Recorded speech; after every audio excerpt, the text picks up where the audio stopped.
It could not be. How could he achieve such a great title in such a brief moment? Nonetheless, it was Di Fui who they were talking about. The man's presence was already a miracle. As the son of the celestial being and a demon, he had always been full of surprises since young. He possessed the mentality of a well-grown man, even at a tender age. Moreover, he was equipped with many magical items supplied to him by his parents. He could do the impossible. Yun Yanli finally had the chance to catch Di Fui while he was at his weakest, but the Divine Lord's sudden interference had snatched his opportunity away to end the man. But how did the Divine Lord manage to show up in time? The Divine Lord had claimed that he was intrigued by the sound of the lute. Did the lute belong to Di Fui? Was the melody played by Gu Shizhou a way for Di Fui to communicate with the Divine Lord?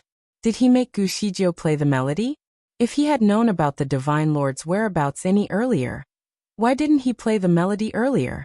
Also, since the Divine Lord had never acted without his wife, why didn't they come together this time?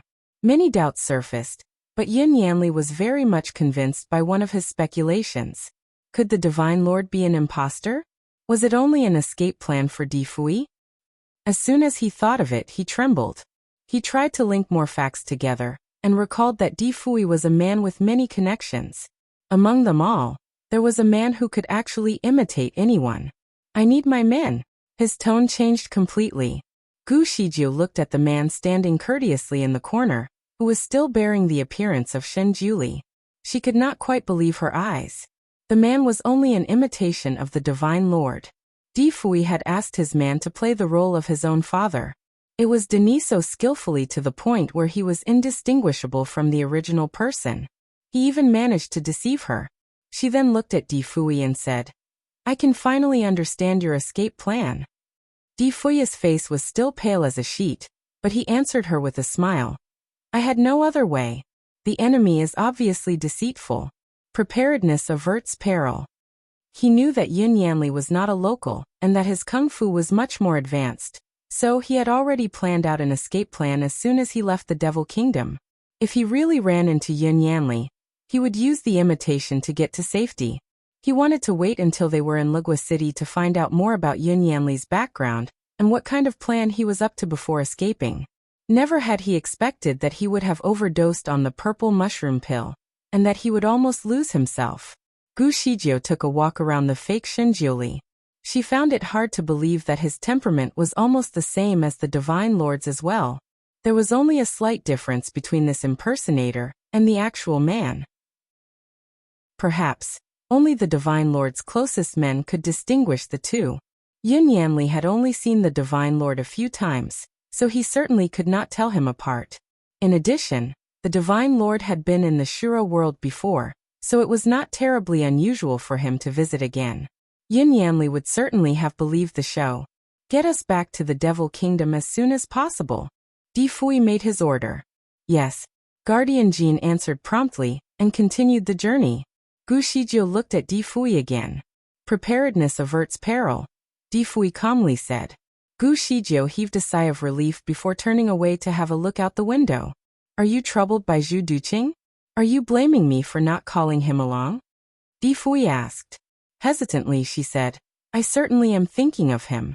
However, this is not your fault. Everyone knows that the Divine Lord is not keen on the trivial." Chapter 2449. What should she do? The Divine Lord is also not fond of outsiders. Even though you used an impersonator, he needs to behave like the actual Divine Lord to prevent Yun Yanli from getting suspicious. Also, Yun Yanli's biggest interest is to kill you, so we will both be his main focus. He has yet to unravel the fact that we know about his plan, so he will not put Zhu Duqing in any difficult situation because he still needs him around for our future encounter. Moreover, Zhu Duqing is a great man who is capable of making the devil-quenching clothing. Yun Yanli will only try to convince him to join his army, so he should be safe. Di Fui gazed at her intensely with a sense of admiration. He did not wish for any misunderstanding, so he was prepared to explain everything to her. Impressively, she already fully understood the matter. He pulled her into his arms and said, "Baby, your intelligence is unparalleled." He then planted a soft kiss on her forehead. Gu Shizhou was stunned by his action. while Guardian Hua immediately walked away to give them space.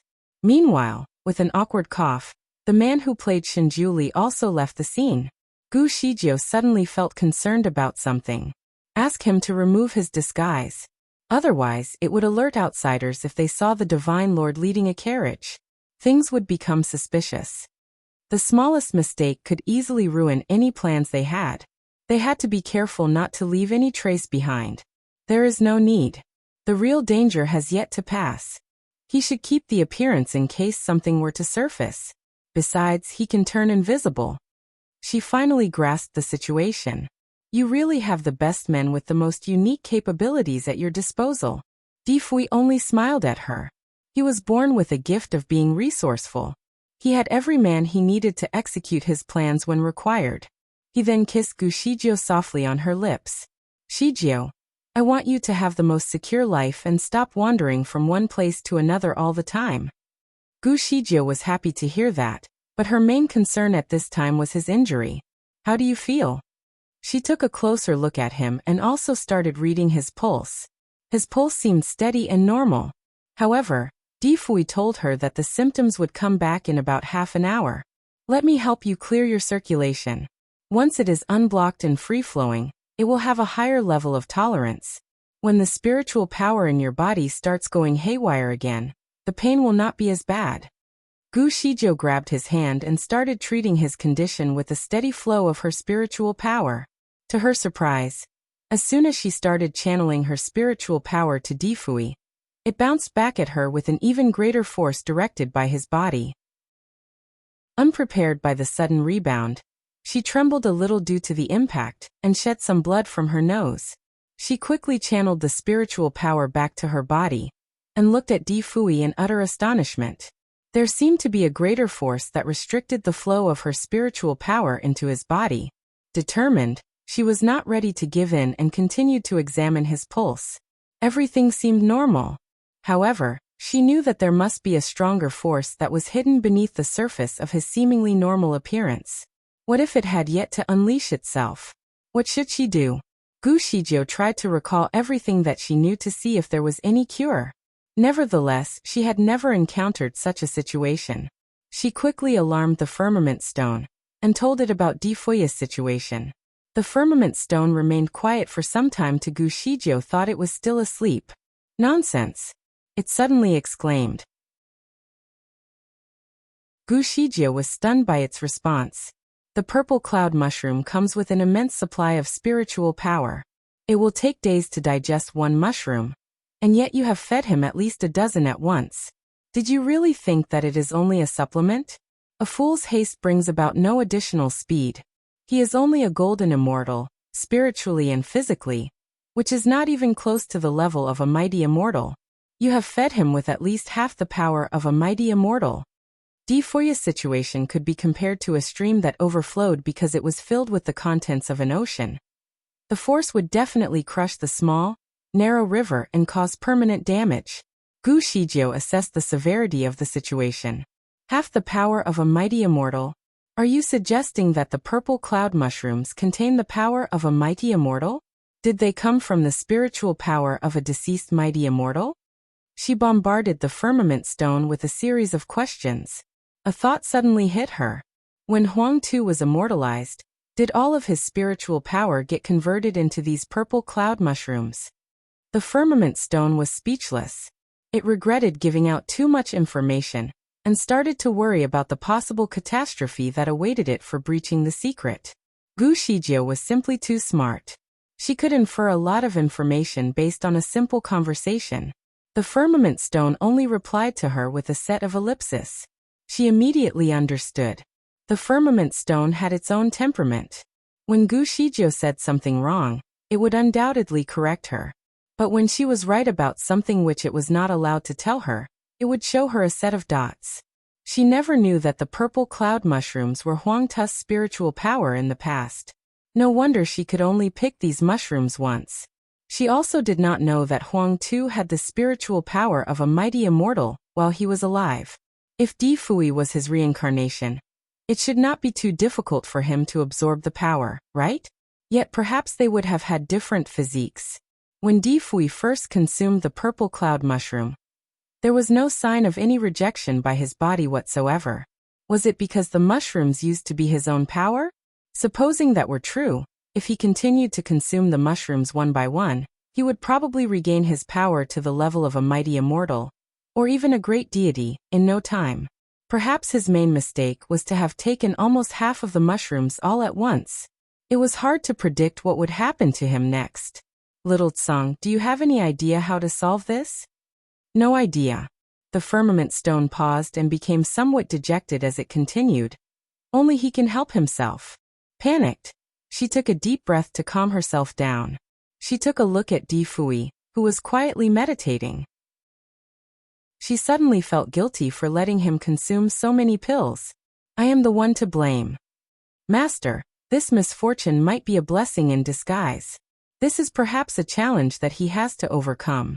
He will be fine once he makes it through, the firmament stone reassured. What if he does not make it through? In that case, he will need a new body. Don't worry, Master. All it takes is another 20 years before he becomes a man again. Gu Shijiu did not know what to say. She felt even more anxious after the firmament stone's reassurance. Di Fui, who had been sitting quietly at the side, suddenly added, Shijiu, rest assured that if I really need to change to a new body, I will certainly take the firmament stone along. It knows about so many things, so it will definitely be helpful. The firmament stone was astonished by Di Fui's suggestion. Was he planning to take it to the grave with him? What had it done to deserve this? No way. My master is Gu Shijiu. I shall never switch. The firmament stone fought for itself. Di Fui looked at it calmly. Shijiu cares about me. In order for me to return as soon as possible, she will definitely send you with me to the dead. Don't worry. I will make sure that you will not suffer much loss. However, I do not like bracelets. Perhaps I will turn you into a jade that can be embellished on my sword, so that you can fight my battles with me. The firmament stone was utterly shocked by Di Fui's suggestion. It liked to be a bracelet and had certainly not imagined itself as an embellishment on a weapon. It could easily lose its life. Indignant at the injustice, it turned to Gu Shijiu for help. Master, what do you have to say? Gu Shijiu only sighed. Little Tsang, if he really needs you, I will make anything possible for him. I want him to return to me as soon as he can. In other words, she was willing to sacrifice the firmament stone. Master, this is a typical example of a bad friend who places a relationship over a friendship. You must not throw me away simply because of a man. Little Tsang, I know you have many solutions. If you can come up with a plan, your sacrifice will no longer be needed, Gu Shijiu persuaded.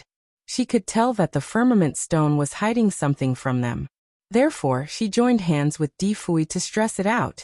The firmament stone was certainly dumbstruck. Helplessly, it finally surrendered. Let me think about it. In the end, the firmament stone finally offered a solution.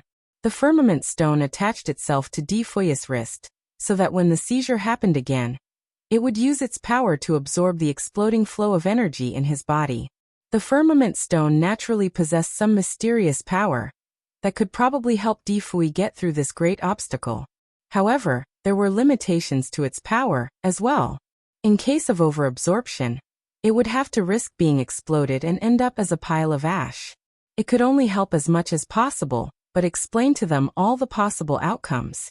Guiltily, Gu Shijiu gave the firmament stone a gentle tap and said, Little Tsang, try your best. Do not force yourself too much. All of a sudden, an idea came to her. Is it possible for you to direct part of his power to me? I was once a mighty immortal, after all. My power is temporarily lost, but my physique remains as that of a mighty immortal, so I should be able to keep some of the spiritual power, right? Little Tsang was suddenly hopeful. I can try. It could probably work. As soon as the discussion ended, the carriage came to an abrupt stop. Gu Shijiu was unprepared for the sudden break and lunged directly towards Di Fui. Since Di Fui had not secured himself, he fell when Gu Shijiu crashed into his arms. Luckily, the carriage was lined with thick carpets, so they did not have a bad fall. Who is that? Guardian Jean demanded sternly. It is I, a man answered in an icy tone. His voice sent chills down Gu Shijio's spine as soon as she heard him. It was Yin Yanli. He was finally here. Had he found out something? Hesitantly, she wanted to go out and face him, but was immediately stopped by Difui. Don't go out there just yet. Let us listen to him first, he said in a directed audio. Guardian Jean sounded neither aggressive nor friendly, so it was difficult to assess the situation. Governor Yun, what is the matter? You should not simply stop the carriage of the Divine Lord. If he is unhappy about it, you will be severely punished for the disrespectful gesture. There was a look of uncertainty in Yin Yanli's eyes. After all, he did not have any proof of his speculations. After a short pause, he continued very politely, I would not simply stop the carriage of the Divine Lord if I did not have any emergency that would require his help. The Divine Lord is treating the injury of Prince Nianma, and has absolutely no time for you. You should go back now. When the Divine Lord is free, you can come back and ask for his help. Guardian Hua tried to chase him away. Yun Yanli would not take the rejection for an answer, so he answered apologetically. The matter of urgency is related to Prince Nianmo's injury, so there is no time to spare. I sincerely request the Divine Lord's presence. If he has no time for me right now, I can follow the carriage first and wait until he is free to see me. Chapter 2452. The escape. The Divine Lord's voice could be heard from inside the cabin. What is the matter?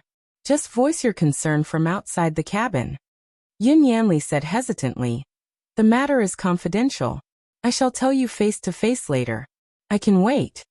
The Divine Lord sounded disinterested. As you wish. Yin Yanli bowed at the response. He seemed polite, but he was actually just acting in order to assess the situation. The cabin was not entirely soundproof, so he could hear what was actually happening behind closed doors. My lord, let me go outside and have a look. Yin Yanli is a friend. If he is here, he may have something urgent to tell us. Perhaps he can share it with me, Gu Shijio requested. Stay put. The Divine Lord answered briefly. Shijio, if he is your friend, he can wait. Let me lean against your shoulder for a while. Difui sounded relaxed and unconcerned as usual.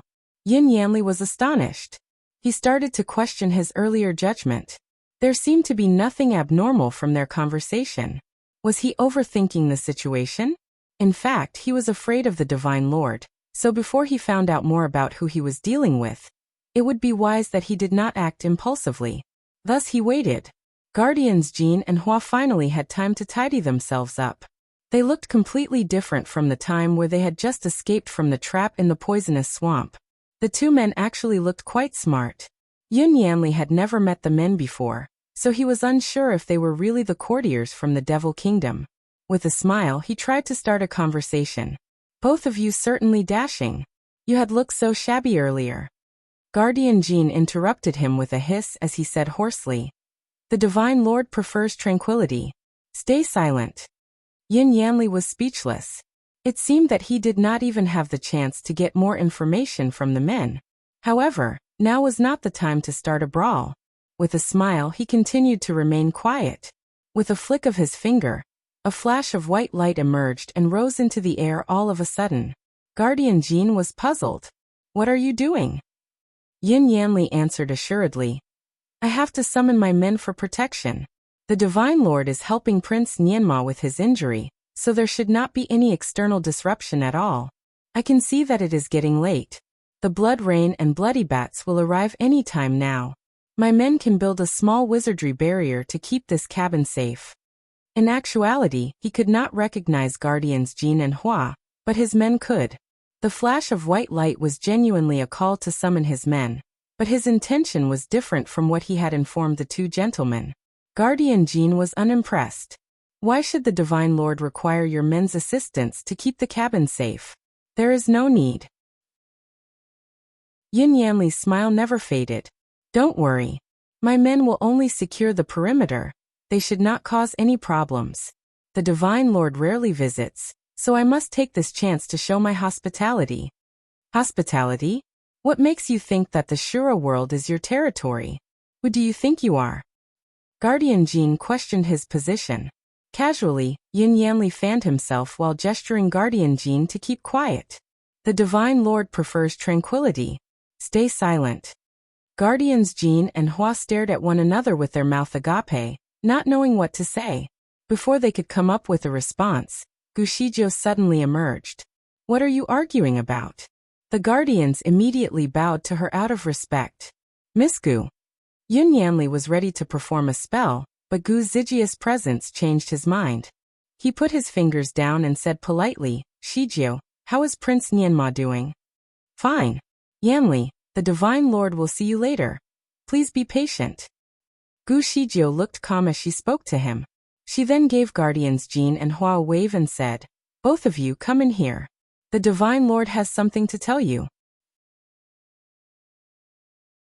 Chapter 2453. The Escape. 2. The two guardians acknowledged her statement and went away promptly. Hence, only Gu Shijiu and Yin Yanli were outside the cabin. Yin Yanli was quite relieved to have Gu Shijiu with him. Although he was not certain if the actual Divine Lord was here in the Shura world, he was sure that Di Fui would not leave Gu Shijiu behind. As the Divine Lord preferred tranquility, Yin Yanli did not strike up a conversation. Nonetheless, Gu Shijiu did ask him about Zhu Duqing whereabouts, so Yin Yanli told her exactly what she wanted to know. The man had already left without telling him where he was going. Intensely, Yin Yanli gazed at Gu Shijiu. There was still a matter that had left him perplexed. Shijiu, has Mr. Zhu really acknowledged you as his master? Gu Shijiu answered briefly yes. In that case, you must have been to the Devil Kingdom, right? That must be why you were out of touch with me for quite some time. I was worried about you. Yin Yanli looked at her with concern and care in his eyes. Gu Shijiu faked a chuckle as she said, I did not want you to worry about me. That is why I did not let you know that I went into the Devil Kingdom. Shijiu, you are bold. The surrounding devil aura will easily harm a pure celestial being like you. How did you get in there? With a frown, Gu Shijiu answered half-jokingly. Why are you asking me so many questions? Is this an interrogation? Of course not. Shijiu, it is not what you think. I am just a little curious. Gu Shijiu heaved a sigh as she added. Brother Yin, curiosity sometimes kills the cat. Yin Yanli took a step forward and said, all right. Shijiu, I'll admit. I was really curious. The Devil Kingdom has been in a state of chaos, so I have always wanted to venture into the Devil Kingdom and rule the place. I wanted to give the people there a peaceful life. However, the dense devil aura has greatly limited my mobility. If you know any helpful information, please share it with me. He made his statement sound so righteous. I did not know that you wanted to become the ruler of the Devil Kingdom. What great ambition! Gu Shijiu said with a tone of sarcasm. Shijiu, I have wanted to put an end to their misery for some time now. In the future, I can appoint you as the Devil King. I will even consider Mr. Fui for the role, if that is what pleases you. After he made his last statement, he stared at Gu Shijiu intently in hopes of getting some clues from her expression. However, Gu Shijiu remained composed. We can talk about this later. Brother Yin, haven't you said that there is something that you need to tell the Divine Lord? Now that no outsiders are present, I am sure that you can tell me about it, right? Yin Yanli stammered. About this. Shijiu, it is not that I cannot tell you, but it is a long story. As he spoke, Yin Yanli tried to peep into the cabin, but he could not see anything as the curtains had blocked the windows. It had been 4 or 5 minutes since the guardians went into the cabin. Meanwhile, some voices could be heard from the distance. In unison they said, Governor. 4 men appeared simultaneously around the carriage and bowed courteously towards Yin Yanli. These 4 men were the most capable subordinates that Yin Yanli had. They were also the ones who had met Guardian Jean and Guardian Hua before. The 4 of them made their way here as soon as they saw the signal. Governor, what can we do for you? Yin Yanli looked at Gu Shijiu before asking his men.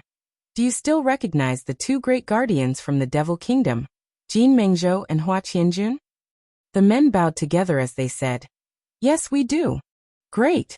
Yin Yanli laughed out loud and grabbed Gu Zijia's hand. Shijiu, I have a show for you. Gu Shijiu wanted to break free from his grasp, but she knew that she would not be able to do so. Hence, She let him hold on to her hand. What show? She looked somewhat confused. Yin Yanli replied with a smirk. I am convinced that the two great guardians will potentially put Prince Nianma in danger. They have used false identities to stay undercover by his side. I am here to reveal their true intentions. Chapter 2454.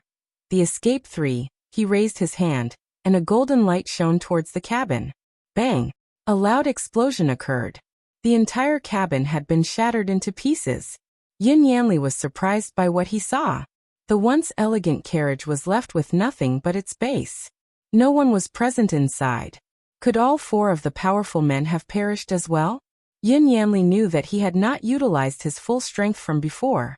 Based on the capabilities of the four men, he was sure that they would be able to survive. Hence, he continued to look around in order to find them. All of a sudden, some dark-colored water clouded his eyes. A stream of pitch-black water was splashed directly onto his face. As the source came from a very close distance, he was unprepared. His face was immediately stained with dark ink, which temporarily blinded him. Fortunately for Yin Yanli, he had not let go of Gu Zijia's hand. As long as he had her, he still had the chance to win. He grabbed her wrist tightly with his left hand while trying to clean the ink from his face. He needed to make sure that he obtained his vision back. Before he could use the cleaning spell, he could tell that the person that was grasped in his left hand was suddenly slipping away. He quickly wiped away the black fluid that clouded his vision, and was surprised by what he saw. His left hand was clearly grabbing onto a hand, but only a hand was present. Gu Shijia was nowhere to be seen. Had she sacrificed her left hand in order to escape? Yin Yanli had never expected that. He then examined himself and realized that the ink-like fluid stained his entire face as well as his robes. There was a bad smell that accompanied the ink, and Yin Yanli was unsure if it was poisonous or not. He could not care less about his dirty outfit, but he had to find those people before they escaped. In a state of panic, he looked everywhere but could only see his men. Gu Shijia was nowhere to be seen. Where is she? He reprimanded. His men were equally shocked by what just happened. She was still here just now. One of the men answered. Is the lady a squid-like creature? I saw her casting a stream of black ink onto the governor's face. Governor, we do not know if the ink is poisonous or not. You should clean it off first.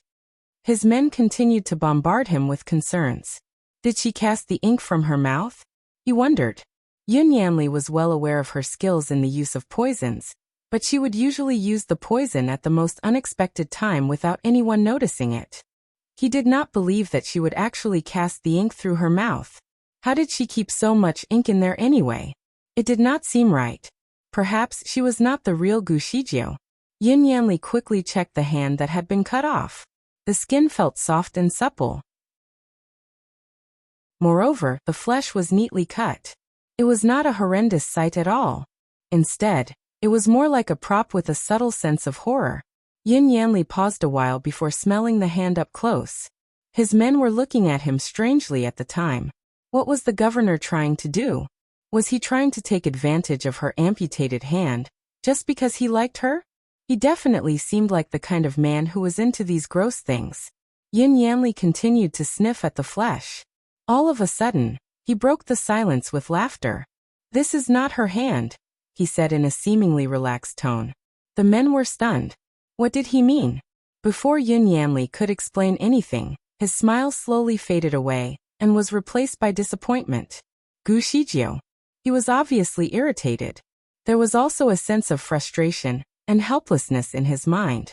He flicked the amputated hand away as evil plans started to surface his mind. As the fake hand fell to the ground, he cast a streak of white light at it, turning the supple, little hand into a pink, elongated arm of a squid. Needless to say, the one who engaged with him was not Gu Shijia.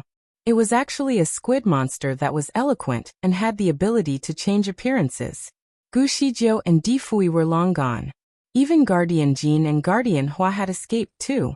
Yin Yanli was fooled. Annoyed, he was certainly unhappy about the escape. He thought he already had her in his grasps. But right now he realized how foolish he had been to believe so. Gu Shijiu could easily escape with her teleportation skill, but he could not figure out how the squid monster managed to run away. All of his men were there, but none of them witnessed anything. Get your weapons ready and wait for my signal. As soon as you see the signal, go after them immediately. Even though he was fooled, he was relieved by the fact that the Divine Lord was not actually here. If he was not mistaken, the squid monster must have been the one who impersonated the man. Bewildered, he never knew about the existence of such a powerful being in the Devil Kingdom. After all, he was right about his speculations.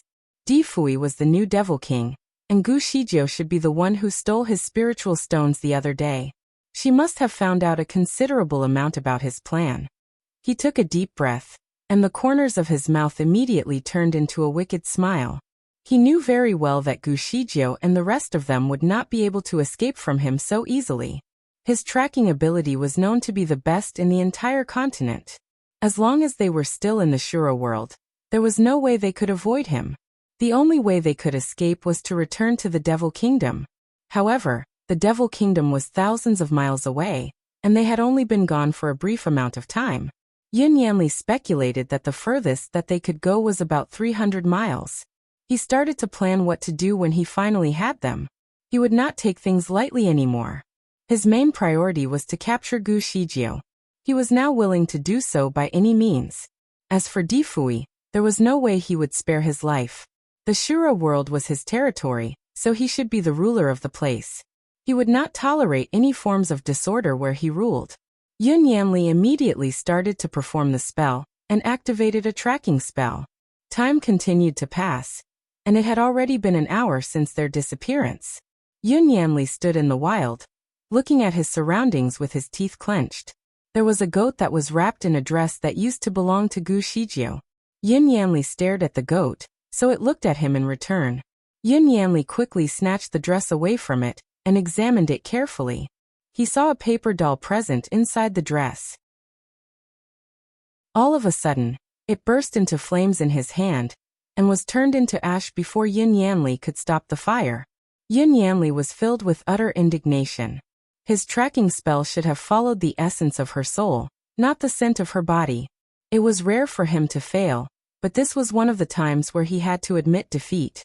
He thought that Gu Zijia's soul would be the most effective element he could use to track her down. Never had he expected that his spell would end up guiding him to the goat. The goat certainly did not bear any essence of her soul, but the paper doll was the key. Gu Shijiu must have attached part of the essence of her soul on the object to misguide him, leading him on an unfruitful chase. Meanwhile, he still could not figure out how she managed to put the essence of her soul onto a piece of paper. What kind of spell had she used? Unfortunately, as the paper doll was burned, he could not examine it anymore. He killed the innocent goat, and stood there in contemplation. He asked himself, where would they be hiding?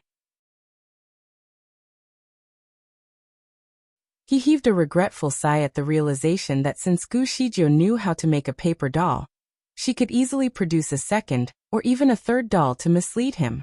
He had no idea what he would run into if he continued to track her soul. There could be a trap waiting for him at every corner. Therefore, he decided to change his target. Could he go after Di Fui? He was unsure, for Di Fui's soul was no longer the same.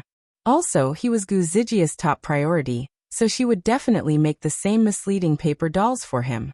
Therefore, the result would be fruitless.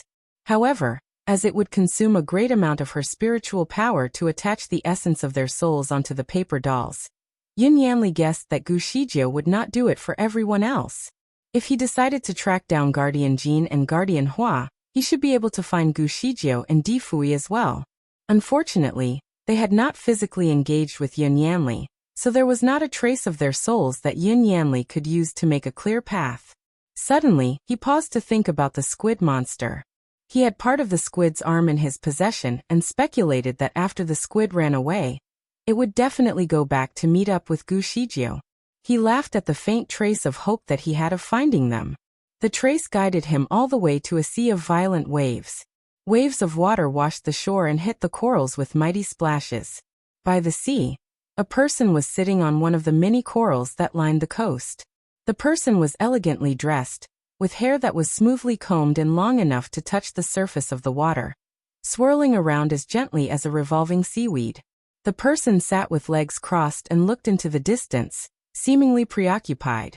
It was already evening at the time. The sky was filled with rolls of emerging red clouds. The rain of blood, which occurred once every 10 days, was about to happen very soon. The blood rain was very poisonous. It had the ability to speed up the growth of most plants, but caused mutation in most animals. As for the humans, their skin would immediately be eroded as soon as they came in contact with the raindrops. There was no cure for it. To make matters worse, the rain could even harm one's soul. Some people had claimed that the bats were actually the transformation of all the souls that had died innocently in the rain. Fortunately, the sea had the ability to dilute the eroding elements in the blood rain. Hence, when the rain occurred, deep-sea beings would remain unaffected. Only the animals that lived 2 or 3 meters below the surface would be harmed. Yin Yanli tracked the octopus creature all the way down here, only to find the person sitting on a coral. As the person was not facing Yin Yanli, he could not tell the gender of that individual. However, when tracing its soul, he was sure that the person must be the squid monster. Was he or she recovering by the sea? Had Gu Shizhou and the rest of them dived into the sea? Alarmed, the person turned around and stared at Yin Yanli.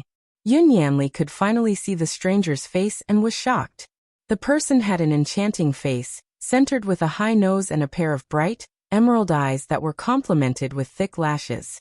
The creature had lips that were attractively tinted with a shade of pale red. Every time the person blinked, his or her watery eyes glistened vividly like the waves. Dressed with dark green robes that were elegantly embellished, the person had one arm that remained uncovered. Chains of shells and pearls circled the person's wrist and jingled with every move. It was melodious. The other arm was covered, so Yin Yanli could not tell if it was still attached. However, there was no sign of any apparent injury. The person slowly rose. The individual's robes danced in the gusts of wind. Yin Yanli was astonished as the person seemed to be naked under the loose robes. His or her bare, long legs were obviously noticeable. The smooth and supple skin of the person would catch the attention of any onlooker. There was only a silver bracelet that was secured on the person's ankle without any shoes. When he or she walked, the silver bracelet shone with sparkling lights following every step. Chapter 2457. The ladyboy too. Was the person a man or a woman? Yin Yanli thought that he had observed almost everything about the stranger, but he still could not identify the gender of the person. The person was very tall, about 1.87 meters in height. The individual certainly had the physique of a man. In fact, he or she appeared to be wearing a man's robe. Nonetheless, the facial features of the creature seemed to resemble that of a woman. Every move the person made was elegant and sassy. "Why are you so late? I have been waiting for you for so long." The creature looked at Yin Yanli with tearful eyes, like a young lady who had been eagerly waiting for the arrival of her loved one. Yin Yanli was dumbstruck. Quietly, he performed a spell at his fingertips. "Do you have anything to do with Difui? Make a guess," the creature said while giving him a wink. Yin Yanli answered in an unimpressed tone. "You are one of his followers." "Silly. Why did you ask when you already knew?" The man flicked his fingers in a feminine manner. Could the stranger actually be a woman? Where is Difui? Where is everyone? Yin Yanli took another intimidating step towards the creature. His aura was so strong that none of the approaching waves managed to touch him. They just rolled away in different directions. "You sound so fierce." The creature took a step back and accidentally slipped and fell right into the water. Was Difui's comrade trying to escape by aqua drilling? Yin Yanli smiled smugly. Now that he had found the person, he would not let him or her go so easily like the first time. At that very moment, he slowly moved his fingers in a wave-like motion while seemingly clenching his fist. Immediately, the surrounding waves started to turn more and more violent. It seemed to be forming into the shape of a net. At the very center of the net lay the squid monster, seemingly helpless. The creature stood in the middle of the water net. The person's hair and clothes were thoroughly soaked. It winked again and soon, droplets of water flowed from its thick lashes and streamed down its fair lustrous cheeks, making it look like a beautiful woman in tears. The creature stared at Yun Yanli and asked, "How can a handsome man like you not know how to appreciate the beauty of a delicate woman? Did you really that I am merely a fish that you can capture with a net?" The stranger demanded, with a tone that indicated that it was rather annoyed. The answer was simple. Yun Yanli had seen more beautiful women than grains of sands. Most of the time, he did not even have a proper appreciation for their beauty. He gave the stranger a tight smile while clenching his fist. The water net resonated with his gesture, and slowly tightened towards the center, strangling the creature more and more. "I now ask you again. Where are Di Fui and the rest of them? If you refuse to tell me, I will cut you into 8 parts. The water net continued to squeeze the creature, but it did not even struggle one bit. "I will not tell you even if you are going to slice me into 18 pieces, he proudly said. He was a really stubborn man. Yun Yanli ignored its response and continued to tighten the net. The net was operated with a great amount of spiritual power, and was able to execute many deadly attacks. The water net had now sliced through the innermost layer of the creature's clothes and started cutting into its flesh and veins. Other than its ability to impersonate others, the creature seemed to have no actual power. It could not break free from the water net. However, as the creature managed to escape the first time, Yun Yanli paid extra attention to it, and watched it intently this time. "Ah, you are so cruel. How can you do this to me?" The creature began to sound teary. Yun Yanli gave him a hiss and disregarded the remark. The creature then deliberately winked its tearful eyes at Yun Yanli. "I guess I am not attractive enough. Should I take off my clothes?" it murmured. Yun Yanli did not know what to say. The stranger was obviously very open about its looks. Chapter 2458. The Ladyboy 3. Yun Yanli seemed to have the impression that all the people from the Devil Kingdom were rather open and unshamed. Before Yun Yanli could continue questioning the man, the rare sight of the stranger's robes melting away caught his attention. First, the creature revealed its bare shoulders. Then, it revealed its refined arms, followed by its bare chest. Panicked, Yun Yanli quickly looked away. Something did not seem right. Did the stranger have a flat chest? It certainly seemed to be the case. Yun Yanli wanted to turn around and have another look, but that was when everything changed. A wave of dark water was approaching him in a violent motion. It was the same tactic again. Swiftly, Yun Yanli managed to keep the dark water a few feet away from him.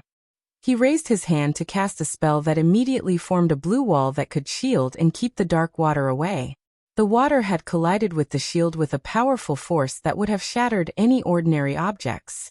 When the dark waves faded, Yun Yanli quickly checked on the creature, and realized that the person was long gone. He was speechless. Although he had shifted part of his spiritual power toward the creation of the shield, he had not loosened the water net that had captured the creature. How did the individual escape? Yun Yanli looked around, but could not see anyone. All he could see were the waves. How did the creature get away so quickly? He cursed to vent his anger. "Damn it! You ladyboy!"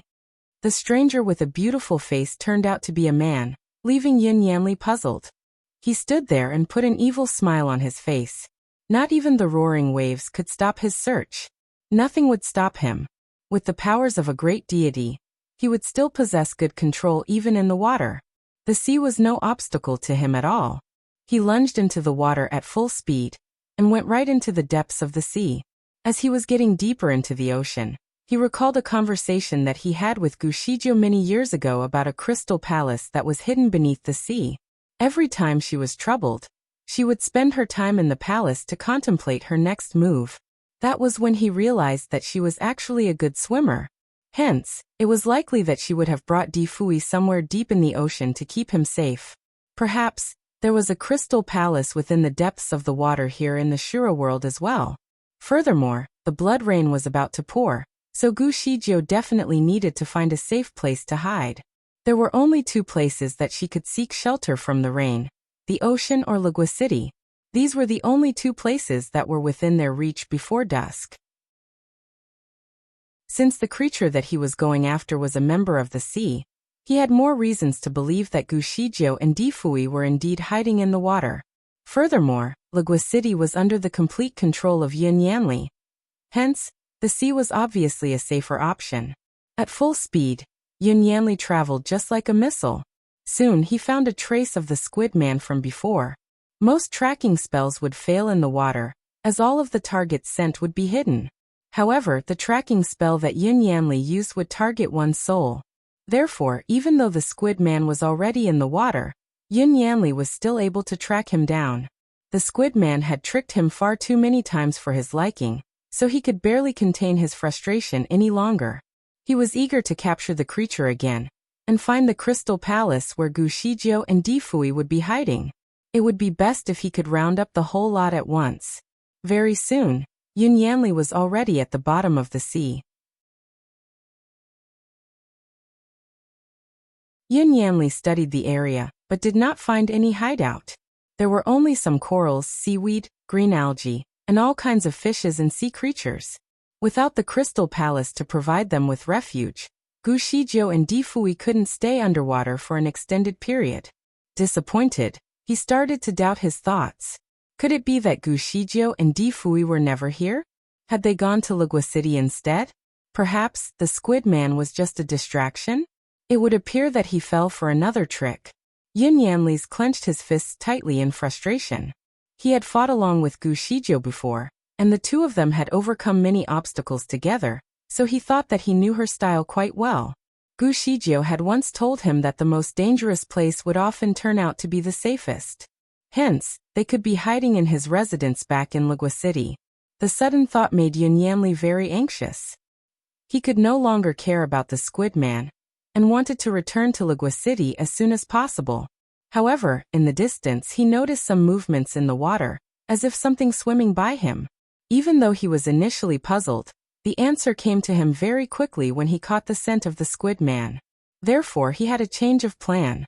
It would take him at least 4 hours to return to Lagua City, and there was a chance that he would find nothing there. Nonetheless, if the squid man was one of Difui's trusted men, he could capture him and use him as a bait to drive Gu Shijio and Difui out of hiding. That way, he would have leverage on them rather than blindly chasing them around the place. Yun Yanli quickly surveyed the area as he knew that the squid man was nearby. He knew that the man was swimming in different directions around him just to get him confused. Perhaps the man was using some invisibility spell. This made Yun Yanli annoyed, and he could no longer suppress his urge to kill the creature. "Find your way through," he called out while casting a spell. All of a sudden, a streak of bright light surrounded Yun Yanli's body and broke away in a violent expansion, transmitting energy outwards like a massive shockwave. Through the waves, the man could finally be seen. This time, he was wearing another set of dark blue robes, which shared the same color as the sea. Obviously injured, he shed some blood as soon as the waves brushed him through. "Damn it, ladyboy. There is no way you can escape this time." His lips curved upward at its edges as a self-satisfied smirk appeared on Yun Yanli's face. At that very moment, he started launching deadly attacks at the squid man that only a great deity was capable of performing. The man noticed that things were taking a quick, dangerous turn, so he wanted to escape. A swift turn had caused him to run into an ice wall that blocked his way. Caught in a daze, he was still determined not to engage. He turned to another direction and soon realized that the surrounding water was quickly turning into ice. Soon he was unable to move. "How dare you challenge me, you insignificant squid monster? What an overconfident creature." Yun Yanli stood before the big ice cube and looked at the squid monster with an egotistic smile. The man was not able to move but was still conscious. "How blind?" he called out. Yun Yanli did not quite understand the man's reply. However, he could see that the man continued to wink his eyes charmingly. Soon his long, thick lashes brushed across the surface of the ice. "Have you ever seen a squid monster with my unparalleled beauty? What are you then?" The man smiled as he said, "Guess." As attractive as a blossoming flower, his smiling face was the only thing that was worth paying attention to in the sea of plain, dull water. His eyes glistened along with his smile, which looked like stars in the night sky. The man was trying to use the bewitching spell to make Yun Yanli get rid of the ice cube. Only members of his species knew how to utilize this spell. Yun Yanli smiled at him and added softly, I hate guessing. If you refuse to tell me, I shall end your life right here. Chapter 2460. The inducement. Yin Yanli launched a strike at the big ice cube. The attack did not break the ice but somehow managed to hurt the man inside the ice cube. The attack severely hurt the victim, and the complexion on his face slowly faded away. He could not help but spit out a few mouthfuls of blood. His blood had stained almost every corner of the ice on the inside. Shocked, Yin Yanli finally noticed that the man's body was slowly melting away. Could he be a jellyfish? Once a jellyfish dies, it would just melt away in the water. Yin Yanli had fallen for a few of the man's trick, so he dared not make another move just yet. He tried to read the man's pulse by placing his hand on the surface of the ice.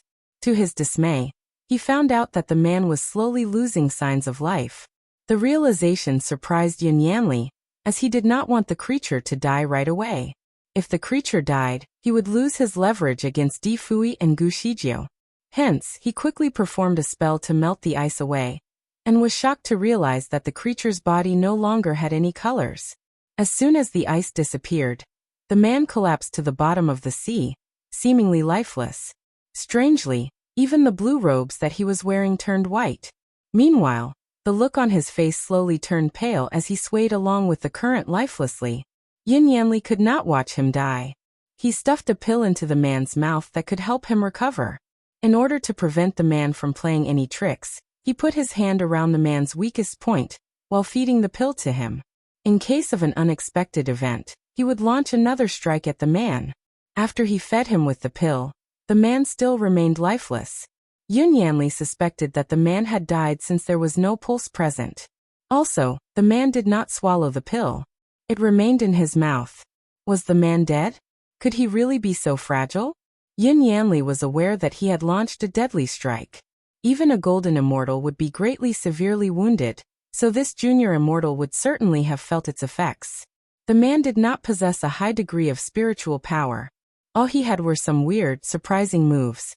Moreover, Yin Yanli had yet to figure out the man's species. Perhaps he was a fragile creature. Having regretted his actions, Yin Yanli lowered his body in an attempt to check if the man was breathing. With his other hand, he placed his palm on the man's chest while trying to channel some spiritual power to keep him alive. What happened next was completely out of Yin Yanli's expectations. If he could choose again, he would let the creature die. However, there was no way to turn back time. Yin Yanli had to admit that he had fallen for another trick.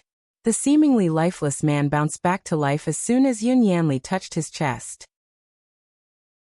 The man's small, delicate mouth opened up widely and fiercely as he took a quick bite of Yin Yanli's hand. Yin Yanli's spiritual power was usually strong enough to keep his skin protected from attacks, but to his surprise, the man's protruding, canine teeth managed to punch 2 holes through his skin. Out of anger, Yin Yanli launched a strike that hit the man's chest. He was sent across the water.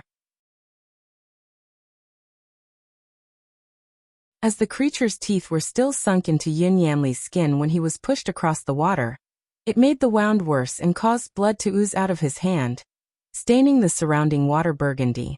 Yin Yanli found himself poisoned, and the pain was 10 times greater than any form of external cut that Yin Yanli had ever suffered.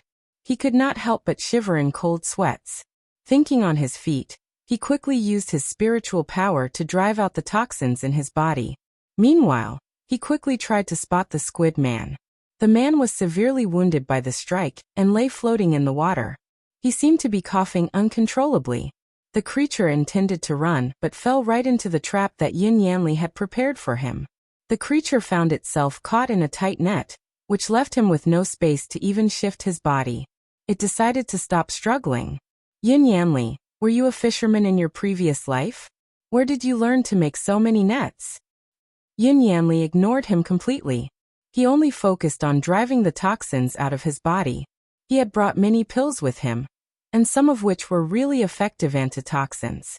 Although he consumed the appropriate pills shortly after being poisoned, the wound was still excruciating.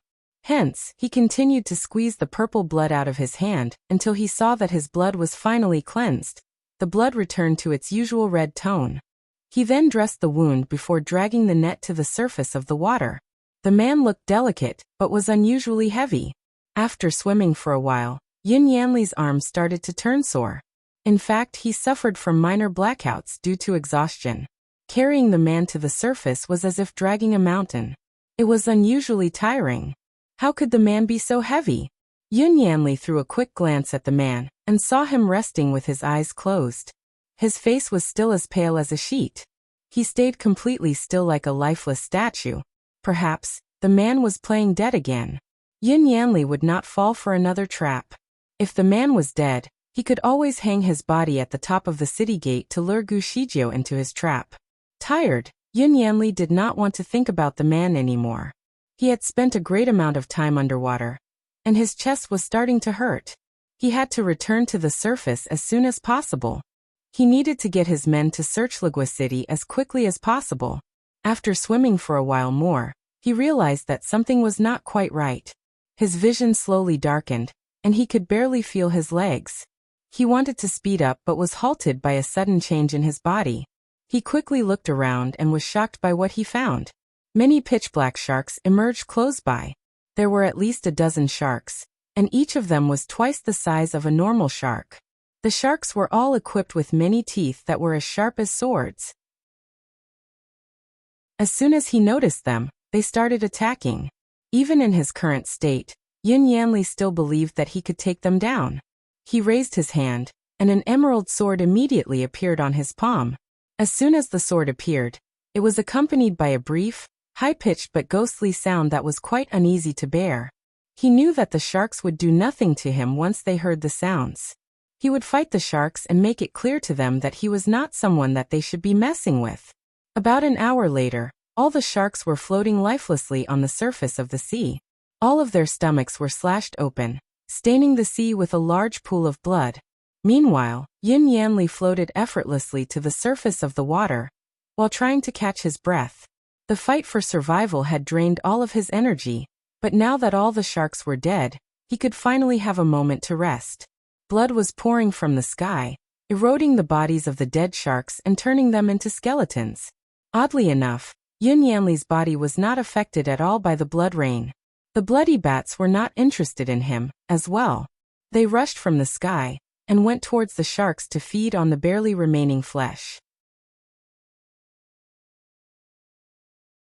Yin Yanli's spell of blackouts started to increase in frequency. It was easy to take down one or two sharks with his sword, but killing off the entire group proved overwhelming. The number of sharks attacking him seemed endless as they kept charging at him one after another. Soon he figured that the blood of the dead sharks must have attracted more sharks his way. Therefore, after a while, he decided to retreat. Nonetheless, he swam right into the path of another group of sharks. The sharks were actually here to devour him. Groups of sharks kept coming fiercely and fearlessly, thus giving Yin Yanli an utterly difficult time. He was starting to get really tired from the never-ending battle. In the very end, desperate times called for desperate measures. He swam desperately to the surface of the water. The sharks were afraid of the blood rain, so none of them cared to attack him anymore.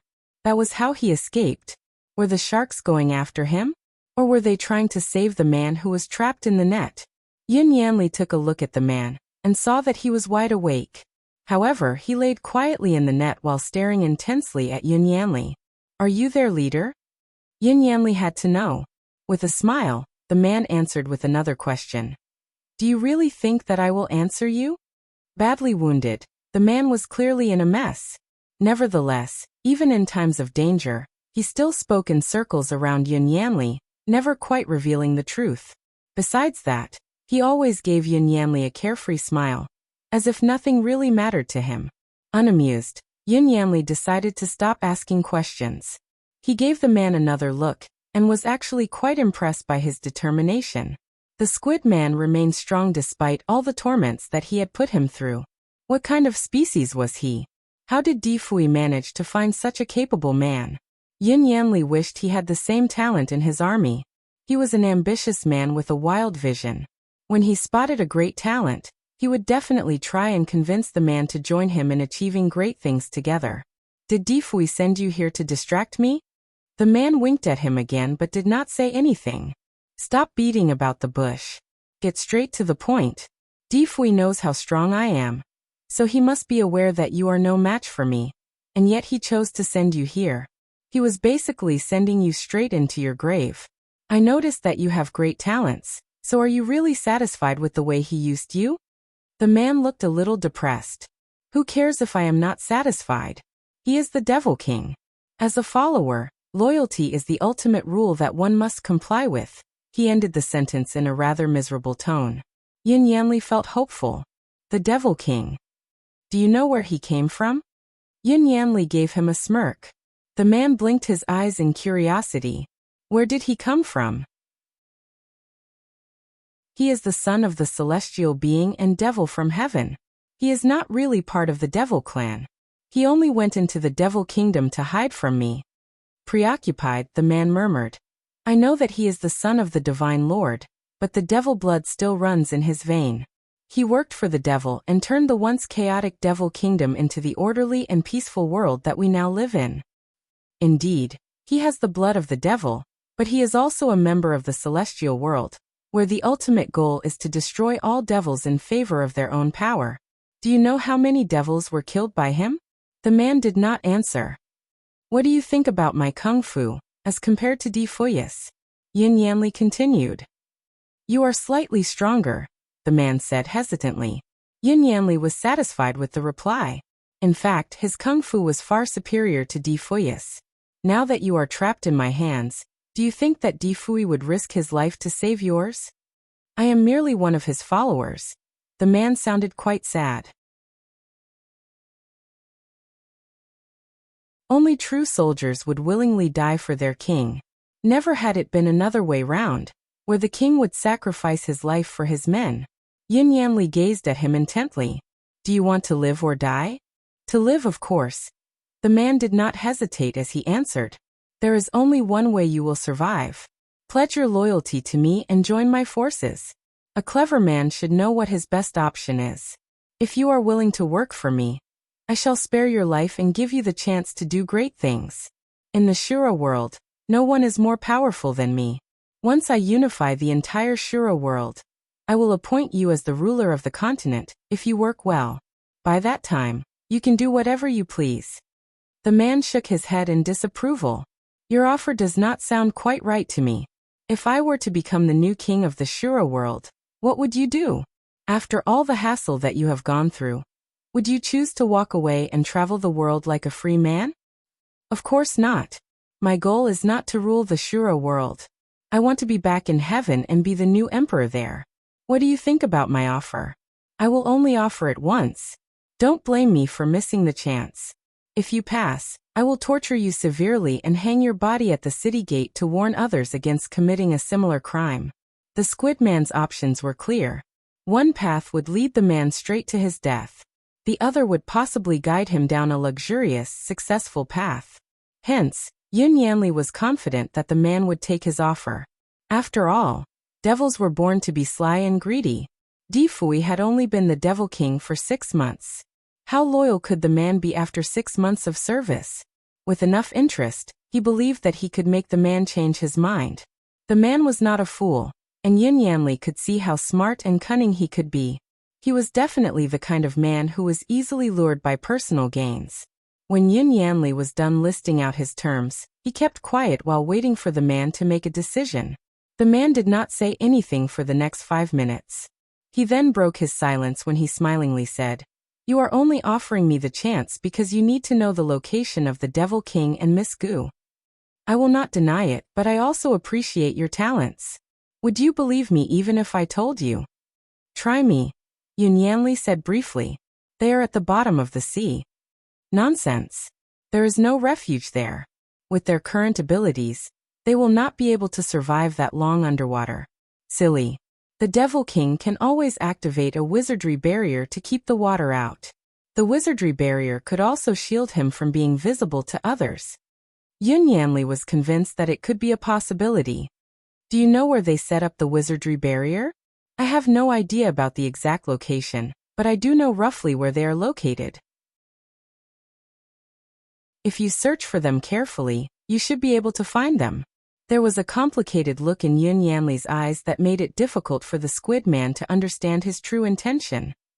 As I said, you would not believe me even if I told you. The man dismissed himself with a wave. Yun Yanli studied the man intently as if trying to see beyond his skin. The man did not even try to avoid Yun Yanli's intense gaze. He seemed to have nothing to hide. What is your name? What species are you? Yun Yanli asked some irrelevant questions. Kuan Yunjan. I am a dragon. The man answered accordingly. Yun Yanli had never expected that the man would turn out to be a dragon. He finally understood why the man was so talented. Yun Yanli said nothing more. He proceeded to take out his directed audio spell and sent some orders to his men. Go to Legua City and search the entire place. He then continued to describe the physical appearances of Di Fui and Gu Shijio to help his men with their search. Kuan Yunjan listened to the command with a smile. He knew that Yun Yanli would not take any risks and would search both places inside out. Soon, Yun Yanli ended the directed audio spell and was ready to dive into the water again, along with the net. You are coming with me. If we find them, this will be your first achievement. In the end, Yun Yanli had spent the entire night searching for his two prey, but the result was fruitless. There was not even the slightest trace of their presence. Kuan Yunjan appeared to be on Yun Yanli's side as he rummaged through the entire ocean with the man. Over time, Yun Yanli continued to grow more frustrated. Hastily, he activated a tracking spell at the bottom of the ocean and found a trace of Gu Zijia's breath. The man was thrilled and immediately began to follow the tracker. In the end, he seemed to be chasing after a squid. He was almost caught by the 8 long claws of the squid. The squid had mistakenly regarded him as a big fish and was ready to devour the man. However, Yun Yanli broke away from the 8 big arms of the squid and used his sword to split the creature into 2 halves. Having cut the creature into 2, Yun Yanli found an item that belonged to Gu Shijio. It was a purse. Inside the purse, there was a human-shaped paper doll. Once he took it out from the purse, the paper doll immediately melted away in the water. Yun Yanli had been distracted for a long time in the ocean as he was trying to find his 2 targets. In the end, he finally understood that Kuan Yunjan had fooled him. He glared at the dragon creature murderously. Kuan Yunjan was still trapped in the net, so there was no way for him to escape. He probably understood that he could no longer continue fooling the man anymore. Hence, he smiled gracefully and winked. Why are you looking at me? I feel so embarrassed when you stare at me this way. Do you like me? If you like me, you can be upfront about it. Yun Yanli answered with his palm as it smashed right into the man's face. Stupid ladyboy. I will make you suffer a fate worse than death. Yun Yanli sounded like the devil now. Kuan Yunzan's face was pale, and he spat out blood from his mouth again. Nonetheless, he still wanted to tease Yun Yanli despite his situation, so he laughed while coughing. Let me tell you the truth. My skin is thick and rough. I am not sensitive to pain. There are very few punishments in this world that can make my life feel worse than death. If you really hate me, you just have to do one thing. If you do it right, I would rather die than stay alive. Yun Yanli would no longer believe a word that came out from his mouth. He bit his lips and smiled coldly. Is that so? The palm of his hand was like a knife, and he cut one of Kuan Yunzan's wrists off. Even though he should have been in excruciating pain, the man did not even blink. Instead, he sighed. Why do you hate my hand so much? You seem to have cut it off twice. After that, Yun Yanli watched as a new hand grew on his wrist. Yun Yanli was speechless. Was this guy really a dragon? His regenerative power seemed to resemble that of an octopus. An idea came to his mind to cut off Kuan Yunzan's head to see if a new one would grow on top of it. Kuan Yunjan looked at his angry yet handsome face and sighed. To be honest, I have only one head. Once you cut it, I will die, and your plan of giving me a life worse than death will fail. Therefore, if you want me to suffer, there is only one way. Do you want to hear it? Yun Yanli was holding onto his sword so tightly that his fingertips started to turn white. He asked coldly, what method is that? Kuan Yunjan looked at him lovingly and replied, it is said that a hero always dies for beauty. You have a good outlook, and I like it very much. Do you want to consider seducing and sleeping with me for a few nights? Perhaps I will fall in love with you. If that happens, you will make it difficult for me to choose between love and justice. And if that moment were to come, I would rather die." Yin Yanli was furious. For the first time in his life, he felt like slicing a person's heart into pieces. Yet he could not do so because this man could lead him to Difui. In desperation, Yun Yanli did not wait for Kuan Yunjian to utter another word. Instead, he knocked the man out cold. Where did Difui find this annoying creature with the ability to change his appearance at will? Perhaps it was true that birds of a feather flock together. Difui was equally skilled and annoying. Chapter 2465. Did not miss a single inch. The sky was bright and sunny again as the blood rain had already come to an end this time. Yin Yanli had wasted his whole night here with Kuan Yunjian. He contacted his subordinates and asked for an update on their search in Legua City. They had turned the entire Legua City upside down, but still could not find the people that their master wanted. "Have all the places been searched? Are you sure that you did not miss a single inch?" Yin Yanli pushed his people. The young palace master who was in charge of the matter was slightly stunned. "The only place that has not been searched in your bedroom." The expression on Yin Yanli's face suddenly turned serious. "I had asked you to search every inch of the land, right? The most crucial place is my bedroom." "Master, I have looked around your bedroom, and I did not find anything unusual, so I left.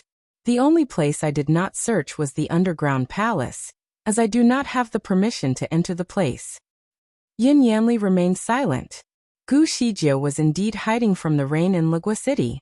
Earlier in the carriage, she knew that Yin Yanli would tail them, and that the incident would not end well for her. It was only a matter of time before Yin Yanli took action. Therefore, she and Difui had a discussion. They asked Difui's subordinate to talk to Difui as if they were still in the carriage. At that time, she and Difui had already teleported away. She left Difui in a relatively safe place, and went back into the carriage again. She then asked the subordinate to change into her appearance and settle matters with Yin Yanli. Meanwhile, she teleported Guardian Jin and Guardian Hua out of the carriage. After all, Gu Shijiu had been friends with Yin Yanli for some time. She knew his style of working and remembered how good he was at tracking people down. Due to this, she had developed a set of counter-tracking techniques in the event that she needed to keep herself away from the man. She used the cloud leopard to hide her the traces of her breath fro Yin Yanli, but this technique required the cooperation of the cloud leopard, which she had captured. Fortunately, Difui also knew a technique that hides the essence of people's souls into a paper doll. This method was much more convenient for the time being, so the two of them made a dozen paper dolls and gave them to Guardian Jin, Guardian Hua, and Guardian Kuan. After Gu Shijiu rescued Guardian Jin and Guardian Hua, the two men caught a couple of wild beasts and hid Difui's and Gu Zijia's breaths onto them. Everything had to be done swiftly as no one knew how quickly Difui's condition would deteriorate. Gu Shijiu had sent Difui to Legua City. Difui requested that they hid in Yin Yanli's residence. After all, once Yin Yanli found out something was not right, he would surely send all his people to search the entire city. By convention, the only place that would not be searched was Yin Yanli's residence. However, Gu Shijiu disagreed with his plan. Knowing Yin Yanli better, she guessed that the first place he would ask his people to search was his residence. Therefore, it would not be a safe place to hide. Gu Shijiu was spot on as Yin Yanli's subordinates searched his residence first. It was only after they had done a thorough search that they decided to explore the other areas of the city. Before the search commenced, Gu Shijiu and the two guardians had snuck into Yin Yanli's residence and caught 4 people. They bombarded them with critical questions to understand the situation, and then killed them right away. Then, all of them disguised as the 4 people who were killed and walked into the house through the front door without being caught. Chapter 2466. The young palace master did not recognize her. Yin Yanli's subordinates did not possess the same tracking abilities that he did. They certainly could not track the breaths of each person in the city, so they couldn't know that the guards in residence had been replaced. When the young palace master, Ming Dai, received the instructions from Yin Yanli to search his house, Gu Shijiu and the gang had already familiarized themselves with the place. Fortunately for her, she had met the young palace master before, so she could certainly recognize her. But of course, the young palace master did not recognize Gu Shijiu. During the search, Difui's body was expected to undergo some serious changes. However, it appeared that he had made a mistake somewhere, as he turned out to be fine even after the search was over. Gu Shijiu was rather ecstatic by that fact. Upon checking his pulse, she found that he was even more powerful than before. It crossed her mind that the purple cloud mushroom's spiritual power must have come from Difui. Perhaps all it needed was to acclimatize itself with Difui's current spiritual energy to stabilize itself. Unfortunately, her prediction was incorrect, as it was only a matter of time before Difui's body started to undergo some changes. It seemed to stir with an unprecedented amount of force. Fortunately for the four of them, the young palace master did not suspect anything wrong with the guards at the residence, so they were left alone. While thinking of a solution, Gu Shijiu finally recalled the key to Yin Yanli's ability to absorb the spiritual power in the Shura world. He had used the starry array to do so. She once looked around the starry array in Suaya City. However, the internal mechanism was too complicated, and opening the mechanism required a spiritual power above level 9. She did not reach it at the time, so she could not open it. Even though she did not manage to understand the mechanism, she certainly remembered its location. She told Difui about the starry array, informing him that each city had its own starry array, and they were the source of power to support the wizardry barrier against the blood rain. Difui asked her about the layout and orientation of the starry array in detail. Then he began to speculate on the possible location of the starry array in Lugua City. He predicted that the array must be in Yin Yanli's own residence. Gu Shijiu was somewhat puzzled by this hypothesis, as the starry array in Suaya City was in a bamboo forest, somewhere in the outskirts of the city. It was even hidden inside a temple. So how could the starry array in Lugua City rest in the house of the city's owner? Difui was not bothered with her objection, and explained the specific composition of the starry array. It turned out that the orientation of the underground starry array of each city was different, even though they were somehow arranged according to a pattern. For example, the one in Suaya City was located at the northernmost point of the Shura world, so it was also in the northern part of the city. Meanwhile, Lugua City was in the center of the Shura world, so its starry array should be in the center of the city. Gu Shijiu remained dubious, so Difui wanted to convince her. To verify his theory, Difui asked Guardian Jin and Guardian Hua to guard the residence. He then took Gu Shijiu into Yin Yanli's bedroom. Guards were usually strictly forbidden from entering into Yin Yanli's bedroom. Besides Yin Yanli, the only person who could enter the place was the young palace master. Although there were alarm systems set in place, the two of them managed to maneuver their way through without setting any of them off. In the process, they noticed that Yin Yanli's bedroom was immaculate and neat. It was very unlike the one in Suaya City, which was occupied by a bunch of concubines who were vital in opening the mechanism. Contrastingly, there was no one in sight over here. Gu Shijiu quickly ransacked the bedroom, but did not see any underground passage to the starry array. Meanwhile, Difui sat at the table and started to write and draw. When Gu Shijiu finally went back to him, she found that he had drawn a very complicated astrological map on a piece of paper. The map was dotted with stars all over, and it made Gu Shijiu feel a little dizzy. Gu Shijiu was also an expert in astrology. However, she was confused by the map that Difui had drawn out. She felt like a middle school student who was reading through a university-level textbook. She pulled his sleeve and asked, "I thought you said that the starry array is in this palace? Where can we find it?" Difui looked around and pinched with his fingers together as if casting a spell. After a while, he pointed at the tile in the center of the room and said, "If I am not mistaken, the starry array is below this tile. However, it can only be broken using a star-breaking technique." Gu Shijiu looked at him doubtfully. The term that he used was foreign to her. What is a star-breaking technique? She had never heard of it. Difui pinched his fingers together again and said, "Watch me do it first. I will teach you later." All of a sudden, a colorful array of lights emerged from his fingertips and gradually developed into the shape of a pagoda. The pagoda then slammed into the floor tiles as if to smash them. Upon collision, one could tell that there was something invisible on the floor tiles that were broken by the pagoda. An entrance to a tunnel could then be seen. Inside the tunnel, some staircases wriggled downward. Apparently, the starry array was here. Gu Shijie looked at Di Fui and gave him a thumbs up. You can actually crack such a complex astrological map. It seems that what you have learned is really extraordinary. Did you learn this from the Divine Lord? Di Fui was stunned, and his eyes flashed slightly. If I told you that I was born with this knowledge, would you believe it? Definitely not. There were many things that one could learn by observing or with the help of a teacher, but the astrological map must be taught by a master, especially one as complicated as the one that Di Fui had drawn. Di Fuius was disappointed by her response. After all, he did not learn about this astrological map from his father. It was suddenly just generated in his mind. It seemed that he understood it a few years ago, and was now just trying to recall it. Had he somehow retrieved part of his memory as Huang Tu? He tried to access more information from his brain, but his mind was empty. He could not remember anything else. Di Fui was too lazy to think more deeply about this matter, so he pulled Gu Shijie along with him and walked down the stairs. Let's go in.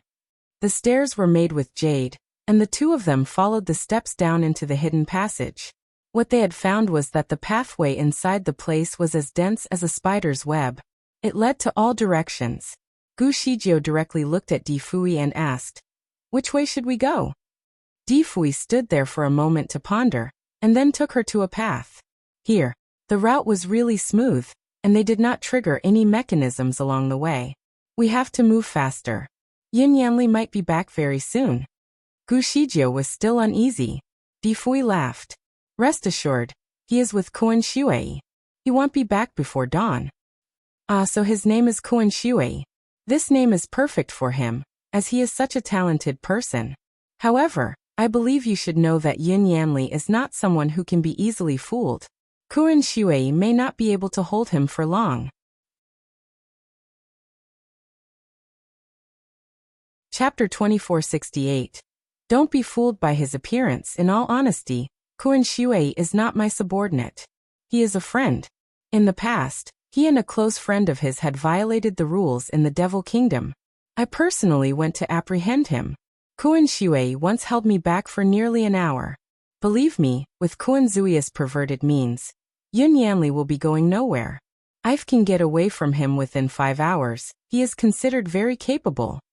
He is undoubtedly powerful then. Gu Shijie said with a sigh. Someone who could hold Di Fui for nearly an hour must not be someone ordinary. Di Fui pulled her into his arms and continued. I am the most powerful though. Do not boast about other men to me. It appeared that Di Fui was rather jealous of other men. Instead of being annoyed, Gu Shijie actually liked it. Yes, you are the best. Gu Shijie entertained him. She turned back and pinched his face. My Fui is the best. No one can compete with you. Even though that was what Di Fui wanted to hear, the manner in which it was done made him feel as though Gu Shijie was coaxing a child. Having his face pinched certainly added to that feeling. After that, Di Fui held her hand and did not let her do it again. Gu Shijie then recalled the moment when she was making the necessary arrangements with Di Fui while they were in the carriage. Kuan Shui stood there with the appearance of Shen Juli, listening very gracefully and only speaking when necessary. When Di Fui asked him to do something, he would always respond very quickly. However, when Di Fui asked him to impersonate Gu Shijie as a way to confuse Yin Yanli, he refused to do it. He told Di Fui that he could hold the opponent for more than 5 hours, but he could not go to Legua City and meet them afterward. He wanted to return to Luoxia. Earlier, when the young palace master received the news from Yin Yanli, Gu Shijie was not too far away and could hear the conversation. Although Yin Yanli did not say where he was, it was apparent that he was not coming back anytime soon. That was proof that Kuan Shui succeeded in holding him up. Even though Gu Shijie was relieved, she still had some concerns about the man's safety. After all, Yin Yanli was extraordinarily powerful. Kuan Shui might not be able to cope with him if the two were to get into an intense battle. Don't worry, Kuan Zui's original body is that of a Kuan. He can transform into thousands of different forms. Even Yun Yanli would struggle to get him. Di Fui gave her reassurance. A Kuan Peng had wings that were 9,000 miles wide. A Kuan is a mythological beast. In the sea it was a Kuan. However, on land, it was a golden-winged giant Peng. It could transform into any shape. It could even transform into something as huge as a mountain or as tiny as a speck of dust. Gu Shijiu had only heard about it, but had never seen it before. She did not expect Di Fui to have such a capable ally. Regardless of how powerful Yun Yanli was, he could not catch a molecule in the water. No wonder his stealth technique was so good. He was not invisible but just made himself become infinitely small, so that people could not even see him. If Kuan Shui really wanted to escape, Yun Yanli might not be able to catch him at all. Hence, Gu Shijiu let out a sigh of relief. Di Fui took her hand and said, "You will need to stay far away from Kuan Shui." "Ah, why? This person is very flirty." "Flirty? It is just his character. He likes to play with girls. You need to stay far away from him." Gu Shijiu carefully recalled the appearance of Kuan Shui. "I think he is cool. When you ordered him to work, he did not even question you and always took your commands very seriously." Di Fui raised his hand and touched her hair. "Don't be fooled by his appearance." Chapter 2469. He was so knowledgeable, the guy was sly and very slick about it. He saw that Gu Shijiu was Di Fui's prized possession, so he naturally acted like an ordinary loyal subordinate to try to subdue his existence, so as not to provoke Di Fui accidentally. Meanwhile, Di Fui continued to caress her face. Gu Shijiu enjoyed his pampering but also felt somewhat awkward. Even though she was a lot older than Di Fui, he seemed to always want to treat her like a little girl. Fortunately, Di Fui did appear to be older than her, so it would not prove to be an issue to third parties. She grabbed his hand and patted him with her other hand. "Prince Nianma, behave yourself. Don't simply touch me inappropriately in public." She patted him like a puppy, and Di Fui could not help but pull her into his embrace and kiss her aggressively. It was only when they started to feel a little tired that he let her go. "I didn't touch you. I kissed you." Gu Shijiu pushed him away and remarked, "You are too naughty." While they were talking, the two of them had entered into the depths of the cave and came to a big hall. The vivid imagery brought flashbacks to Gu Shijiu, as the layout here was precisely the same as the underground labyrinth in Suya City. There were also shelves with different colored crystals displayed on it. There were many crystals there, perhaps as many as the stars. Gu Shijiu was excited to see the spiritual crystal and wanted to collect them all. However, she still had a lot of things in her storage space, so there was only a limited amount that she could take with her. She tugged on Di Fui's sleeve and said, "Your storage space is ample enough. Let's take all these spiritual crystals. The crystals are helping Yun Yanli with his evil plans. Perhaps after they are destroyed, the Shura world will return to normal." Di Fui had a look around the hall and frowned. Something is not right. He grasped Gu Zijia's small hand that was just about to take the biggest crystal. Slowly, "These spiritual crystals are weird." Gu Shijiu was stunned and withdrew her hand. She studied the spiritual crystal carefully, but could not see any difference. "How is it weird? Something is not quite right about their aura." He waved his sleeve at the biggest spiritual crystal, and noticed that there was a black gas on the crystal. The black gas was like a little devil. When it appeared, it even opened its mouth. Gu Shijiu saw that it was going to scream, so she quickly cast a spell at it. The little devil seemed to have gone mute momentarily. Di Fui also cast a spell on it, and a colorful light wrapped itself around the little devil. Following a loud sound, the little devil appeared to have been knocked out. "Why don't you kill it?" Gu Shijiu could see that this little devil was extremely fierce. It had probably killed before. "We can't kill it now," Di Fui continued. "It serves as an alarm. Whether it screams or is killed, it will alert the people outside. Therefore, it is best for us to knock it out." Admirably, Gu Shijiu stared at Di Fui in awe. He was very knowledgeable. "Silly. Did you think that my title as Devil King is fake? He put his fingers together again and shot light at different spiritual crystals in the hall. When the colorful lights passed over the crystals, little demons had emerged as well, and he immediately knocked them out. In just a brief moment, he knocked out more than 20 little devils. The little devils were guarding various types of spiritual crystals, which made it difficult for any imposters to find a pattern. If any outside were to touch the wrong crystal accidentally, they would probably find themselves badly hurt. Chapter 2470. He had been shy before, even if Gu Shizhou and Di Fui's abilities could prevent the little devils from hurting them. Once an alarm was sounded, Yun Yanli's subordinates would enter into his lair, and they would not be able to hide anymore. Hence, it was necessary to subdue them.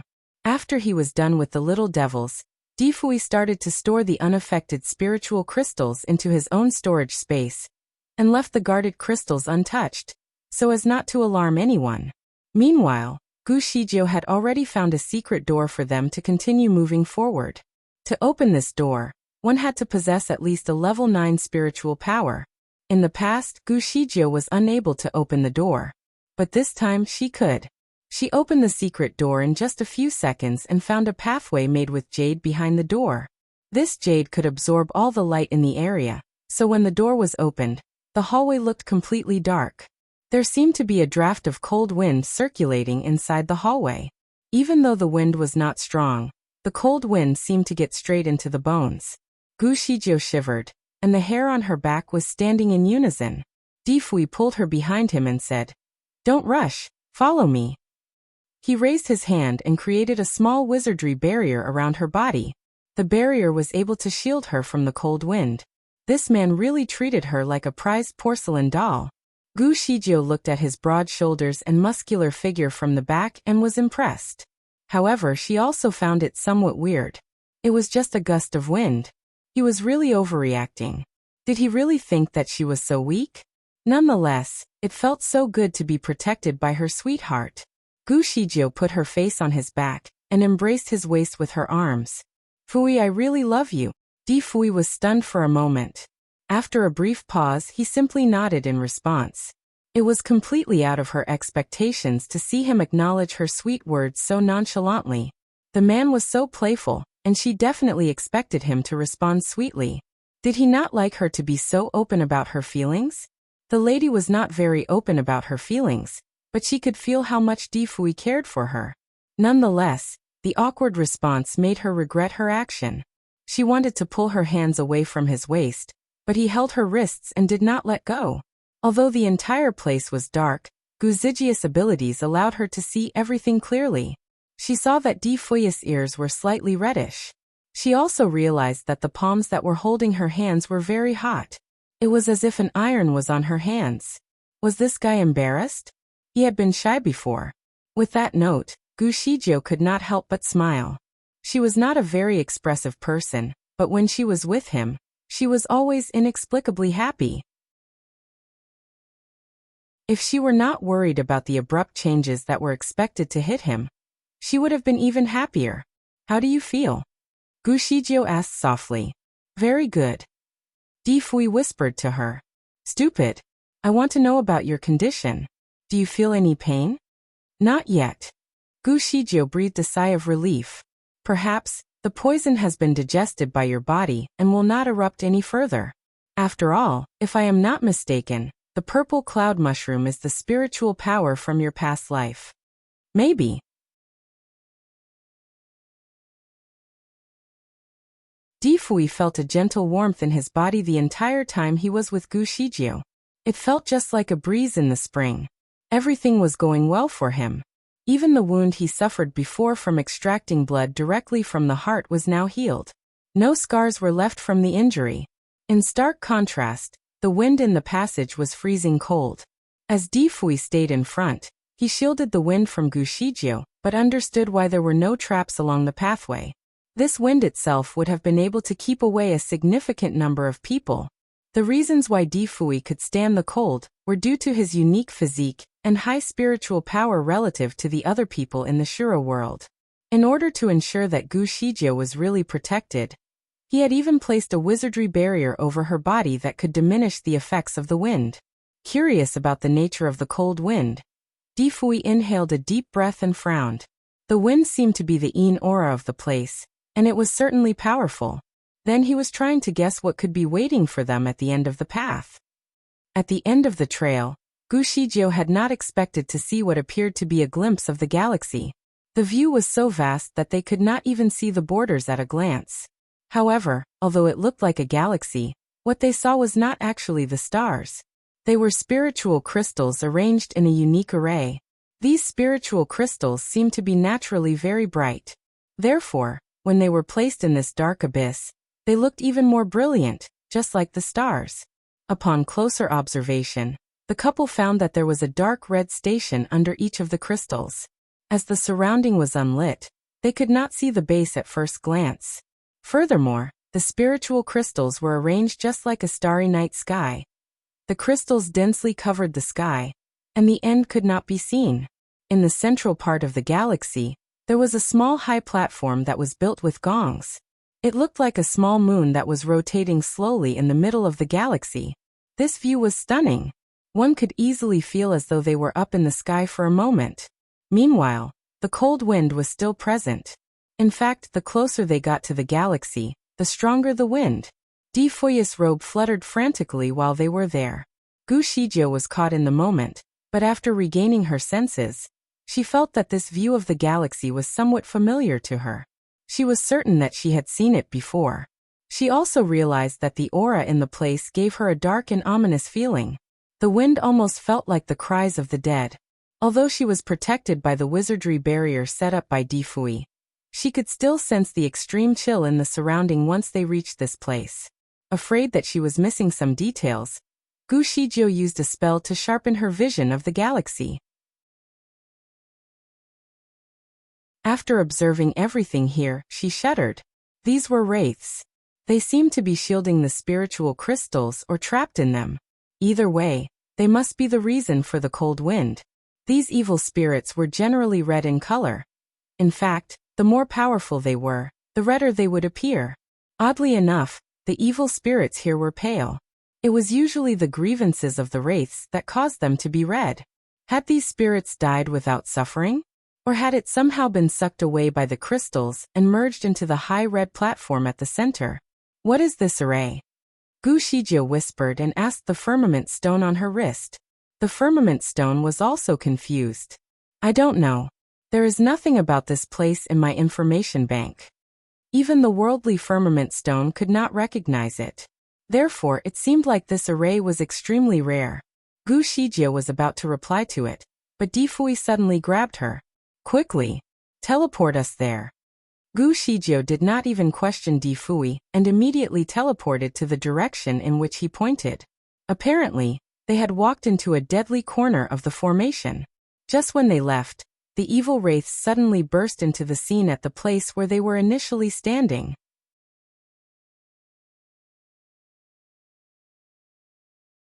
Chapter 2472. Rearranging the starry array, many black shadows were flying around the place all of a sudden, and Gu Zijie's hands turned cold almost instantly. Those shadows were young bloody bats. There seemed to be more than 1,000 of them flying around the galaxy replica, as if they were trying to absorb something.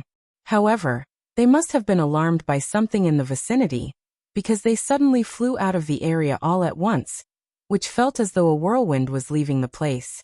Gu Shijie held her breath the entire time as she watched the bats exit the place from where she and Di Fui were standing. Had they not teleported away in time, they would have to face the wrath of the bats head-on. Instead, they were now hiding in a quiet part of the array. To ensure their safety, Di Fui had cast a spell to conceal their breaths so that the bats would not be able to track them. Was this the home of the bloody bats? Where were they off to this time? Gu Shijie and Di Fui looked at each other in hopes that the other would have a clue. Gu Shijie asked, "Should we follow the bats?" Di Fui was looking at the starry array and did not know what to think. Being lost in his thoughts, he did not even hear Gu Shijie. Hence, she poked his waist and asked, "What's wrong?" Di Fui regained his senses and whispered to her, This starry array seems to be a bit familiar. He was certain that he had seen it somewhere, but possibly in a slightly different arrangement. When he saw the stars, he had a sudden urge to rearrange them. It was as if something possessed him to put things in order. He turned to ask Gu Shijie, "When you were on Earth, did you ever make any starry arrays?" Gu Shijie shook her head. "No, but I have always watched the stars." "What about Huang Tu?" Di Fui asked. Gu Shijie was stunned by his question. I don't remember." Di Fui knocked his forehead with his palm. Was this part of his past that he could not remember? Thinking logically about the matter, he realized that despite Huang Tu's obvious abilities in the past, he was just the lord of the human world. Hence, he should now know how to form a starry array. Furthermore, if he knew how to do it, he would certainly have taught Gu Shijie. So what was the memory in Di Fui's mind? Help. Someone could be heard calling for help from afar. Gu Shijie was stunned by the voice.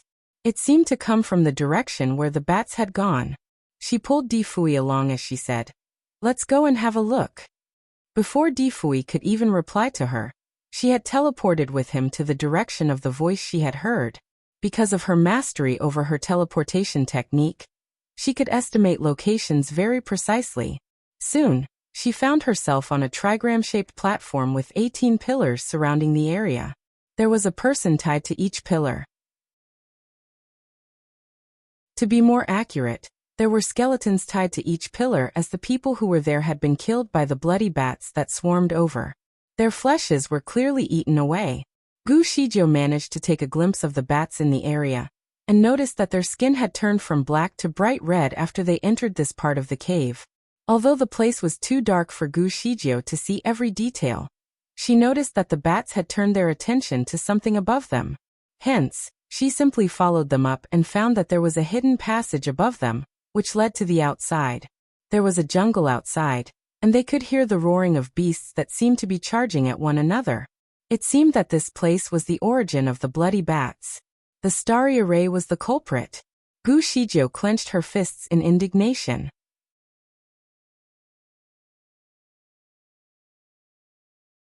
Di Fui held her little hand that was clenched and said, "Let's go back inside first." Okay.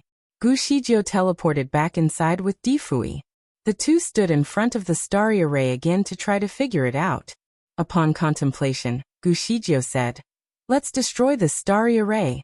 We must stop all the trouble it is causing." When she was just about to perform a spell, Di Fui quickly grabbed her hand. "Hold on. This array also supports the wizardry barrier outside the place. The bloody rain is raging outside right now. If we destroy it, the people of this city will be sacrificed." Gu Shijie was stunned by his remark, and sweat started pouring all over her forehead. She had completely forgotten about the people in the city. She rubbed her eyebrows in disappointment, and wondered what had happened to her recently. She was not as sharp as she used to be in the past. As she could not destroy it, for the time being, she gazed at the starry array trying to figure out her next move. She was somewhat unhappy by the sight and asked, "Are we going to let the bats continue to hurt the people and animals here?" Di Fui was silent for a moment. He had been devising a plan the whole time. "I can try to rearrange the starry array. Perhaps, I can support the wizardry barrier while and also stop the bats from going out of control." Gu Zijie's eyes were gleaming with inspiration. She was surprised that Di Fui was so knowledgeable.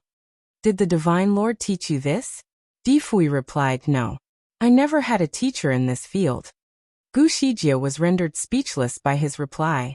Di Fui began to wander around the starry array with his fingers pointing around the place, as if he was calculating something.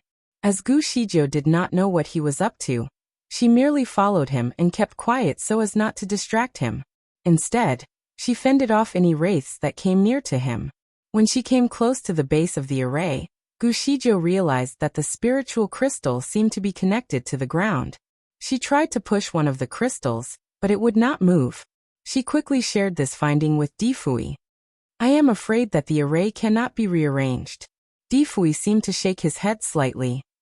"If you try to move it with force, it cannot be moved. However, with the right amount of force and technique, it should work." Apparently, he had already mastered the force and technique as he flew up to the moon-like platform, and started to work.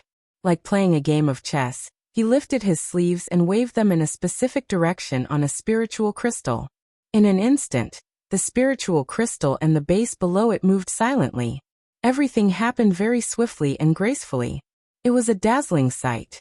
Standing near to Difui, Gushijou somehow felt a sense of familiarity with the situation. It was almost as if she had seen him doing the same thing in his past life. Did it really happen in the past? Perhaps, Huang Tu had set up a starry array before, which left some residual memories in her mind. Being a master of array formations, Gushijou could easily remember any arrays that she encountered before. However, she seemed a little dizzy with the one that Difui was rearranging now. The more she looked at it, the dizzier she got. She decided to take a few steps back and watch him on the high platform. Even though they were not very far apart, Gushijou suddenly felt as though there was a gap between them. Perhaps, it was not about the actual distance between them, but she somehow felt that no one could stand side by side with Difui. He was such a remarkable being with knowledge and abilities that were unparalleled. She could only watch him in awe. She suspected that she had been doing so for many years in their past life. Even though it was good to be with someone so worldly, Gushijou did not have a very good feeling about the situation. Nevertheless, now was not the right time to think about it. She quickly shook her head and started to calculate the time they had spent in the cave. It had been more than 4 hours. Does that mean the bottled-up spiritual power inside Difui's body had somehow passed? As she pondered on the situation, she noticed that Difui suddenly lost his balance and almost swayed off the high platform. She was shocked and quickly teleported over and catch him, but the moment she held his arm, her heart sank. The changes in his body had started taking effect. His arms were hot, and his body was hot too. His face was faintly red, but sweat could be seen all over his forehead.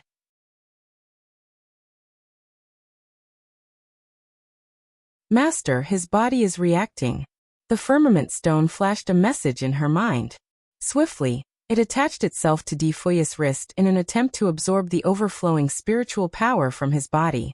Once it attached itself to Difui's wrist, it immediately felt as though it was being scalded. Unable to suppress the pain, it quickly told Gushijou, "Master, I am afraid that I can't take it much longer." "You must." Gushijou did not give it the option to withdraw. Difui seemed to be in excruciating pain as well. He was trembling in pain but still tried hard to resist the effects. Gushijou was trying to put his body in a suitable position to meditate, but he shook his head at her attempt. "I still have the last 2. He lifted his sleeve again, but he did not seem to have control over his hands. Therefore, he was unable to put together a spell with his fingers. "You have to meditate now. Forget about the array." Gushijou looked at his drenched forehead and grew anxious. "No. If I let it be, this place will still exist, and who knows what disaster will strike next. I must move." Difui was determined to finish his work. He was just 2 moves away.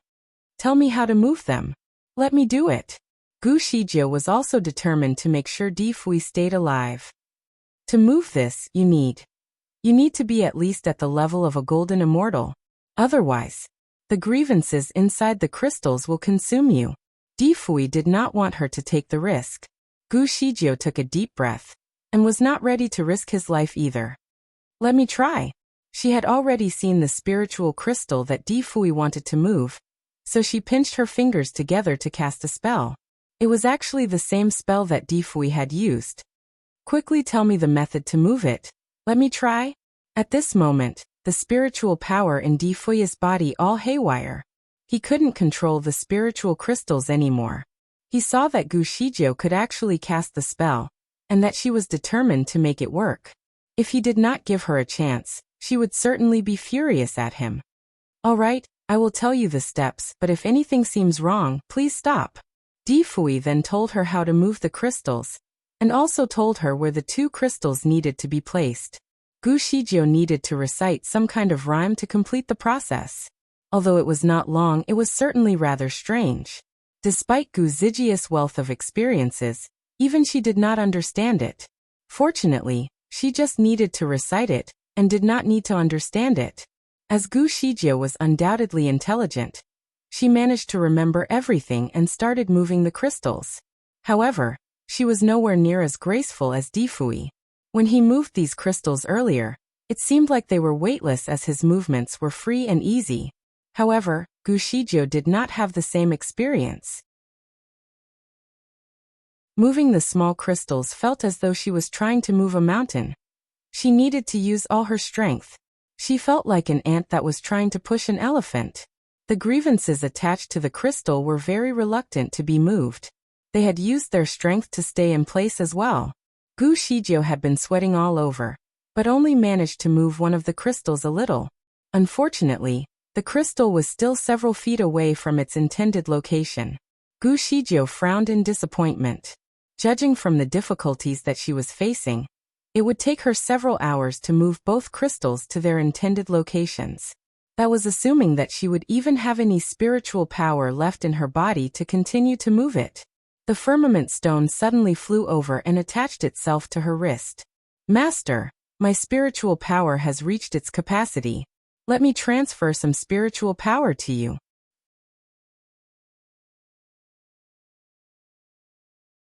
Chapter 2475.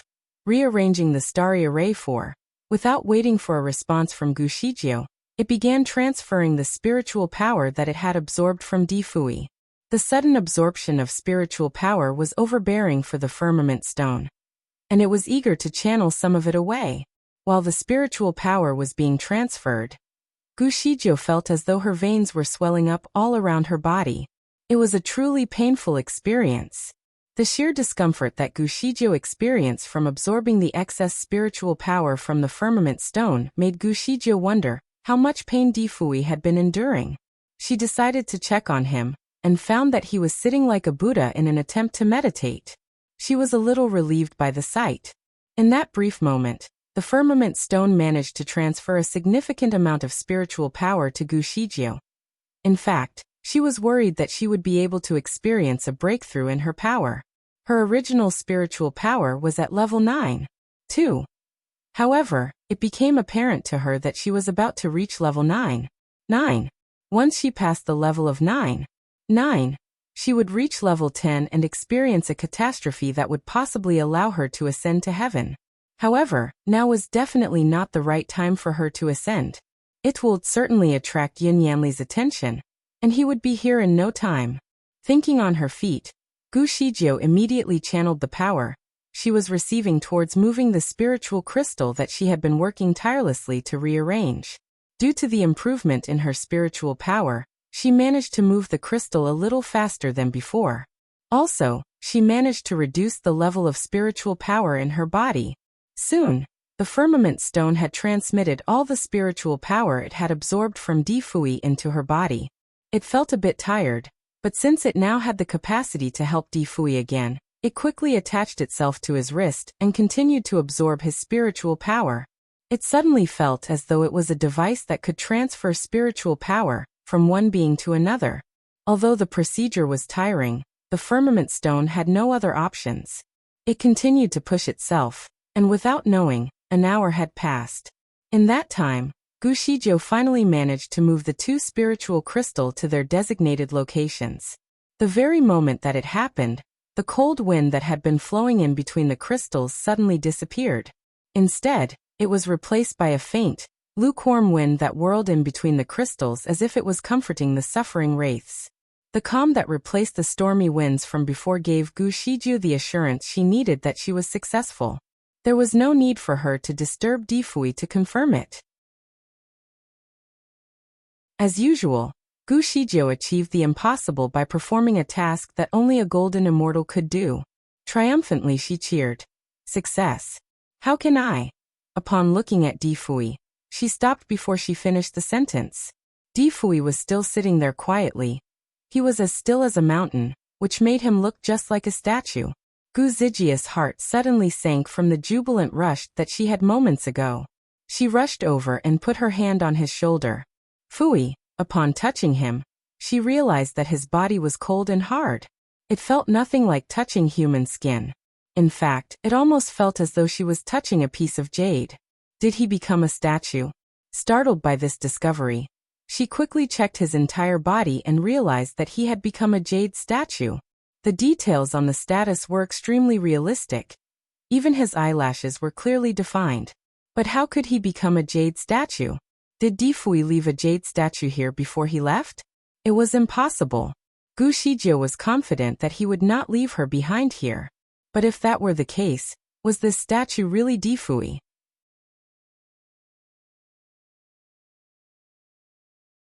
Chapter 2476. Would it be too cumbersome? Gu Shijie subconsciously looked at her wrist. Fortunately, the firmament stone was still attached to it. It had been quiet for the last half hour, having constantly moved from Difui's wrist to Gu Zijia's wrist to transfer over Difui's spiritual power. Being so focused on moving the crystals from before, and she had not paid any attention to it. Little Tsang, what happened to Difui? The firmament stone did not respond. Had it also turned into a stone? Gu Shijie flicked it with her fingers. Talk. The firmament stone did not flash. Perhaps it was too tired and had shut down. Her attention turned back to the jade statue, and she suddenly realized something. Difui was originally wearing a purple robe, but this jade statue was wearing a white robe. The material of the robe was also rather strange. It was not silk, but when she touched it, the material felt very smooth and warm. The bottom part of the robe was also designed in a rather unique fashion. It did not have dragons or phoenixes or flowers. Instead, it merely looked like the sun and the moon with a collection of stars. It was rather impressive and made him look as though he was a person of noble status. Was this really Difui? Was he so uncomfortable before that he found the need to change his attire? What was going on here? Gu Shijie felt rather panicked by the perplexing turn of events. She leaned on his chest and tried to listen for a heartbeat, but did not detect anything. After all, the figure in front of him was a statue. She called out to him, but he did not answer either. Did someone kidnap Difui and leave a statue behind to deceive her? She took a deep breath and tried to calm her mind as she started to think about Difui's features. The man had a good physique. Although he had been injured several times since he was young, none of the injuries left any scars on his body. It was perfect.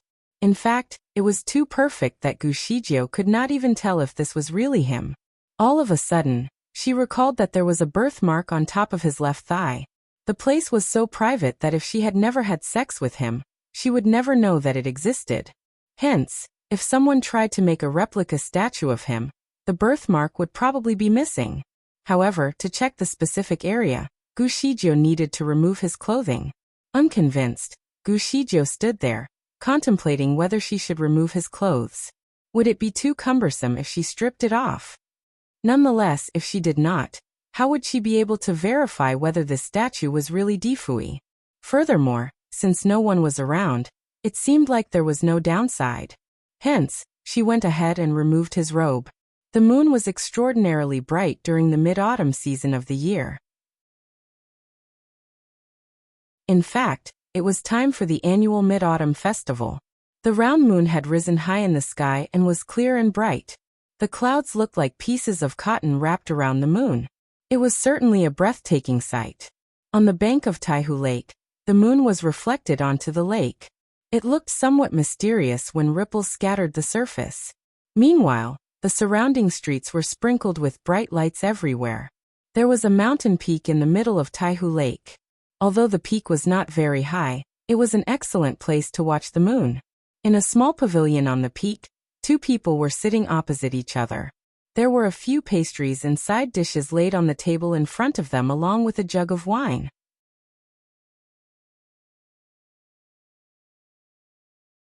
Chapter 2477. To come up with this idea, there were a man and a woman at the pavilion. The woman was dressed in red, while the man was dressed in white. Their appearances were undoubtedly stunning. Perhaps their attractiveness would catch anyone's attention. However, even though many people came to the peak of the mountain, none of them could see them. Apparently, they had set up a wizardry barrier around them. Leisurely, the man took a moment to observe the scenery around him. He sighed. Shuama, this is the modern life that you have been thinking about. Other than the slightly fancy lights and taller buildings, there is nothing special about this place. My divine lord, You have not fully understood my view of this place. The moon is always brighter at home. This is my home. Of course, I naturally think that it is the best place. You and I have finally come to this world in time for the Mid-Autumn Festival on August 15th. It is the day meant for family reunions. Can you be a little more positive? The man and woman at the pavilion were Shinjiuli and Ning Xuema. In their adventures of traveling through time and space, they inadvertently fell into the wormhole and ended up in the modern world. As it was right about the time of the Mid-Autumn Festival, Ning Xuema took Shinjiuli to the Taihu Lake to celebrate the festival. Shinjiuli was a person who enjoyed the tranquility as opposed to large crowds, so Ning Xuema brought him to the peak of the mountain to enjoy the view of the moon. It would have been good if Nianma was here. Ning Xuema took a sip of wine and sighed after uttering her previous sentence. She still missed her son. In fact, she wanted to head to the Shuro world to check on him. However, the Divine Lord did not let her go. He said that this was a challenge that Nianma had to endure on his own. Otherwise, it would create a bigger mess. Therefore, Ning Xuema had to ignore her desire. Nonetheless, to alleviate her concerns, Shinjiuli occasionally opened a unique water mirror to check on the status of their son. The water mirror was developed by Shinjiuli and proved to be very useful. However, the first time he opened the mirror, he was stunned by what he saw. He saw himself. But to be accurate, he actually saw an imitation of himself by Di Fui's comrade. As Kuan Shui was very talented, his impersonation of the Divine Lord was very accurate. Ning Xuema could not help but praise the creature. He looks really similar to you. Of course, she could not help but take the opportunity to praise her son too. Our son is really clever to have come up with this idea. She then looked at Yin Yanli and frowned. What strange practices has this man been using? His skills have improved so quickly. He is already at the level of a great deity. Shinjiuli looked calm. This is the work of the ancient sorcerer. Do you remember Luo Jiuqin? He created a peerless killer in a matter of months that almost destroyed the world. Yun Yanli is like an upgraded version of that peerless monster. Do you think Luo Jiuqin is the person behind this mess? Ning Xuema shook her head. Luo Jiuqin has locked away. When Nianma was born, he was only released for a brief moment. He was sealed away very shortly after that. According to my estimations, he would not have had any interactions with Yin Yanli. Shinjiuli nodded. You are right. Perhaps someone else is behind all this craziness. Ning Xuema felt rather uneasy at the thought of it. Divine Lord Nianmo's spiritual power is too low. He might not be able to deal with Yin Yanli. Furthermore, if there is someone more powerful behind the scenes, I am afraid that. Why don't we go to the Shuro world now to intervene? Shinjuli's fingertips seemed to have moved in a motion that suggested he was counting something. He then shook his head once he was done. No, Xuema, this is Nianmo's challenge. You and I cannot intervene. Otherwise, the situation will be worse. Will he be able to pass through this disaster? Shinjuli smiled and only said 2 words, don't worry. He closed the water mirror abruptly and changed the topic.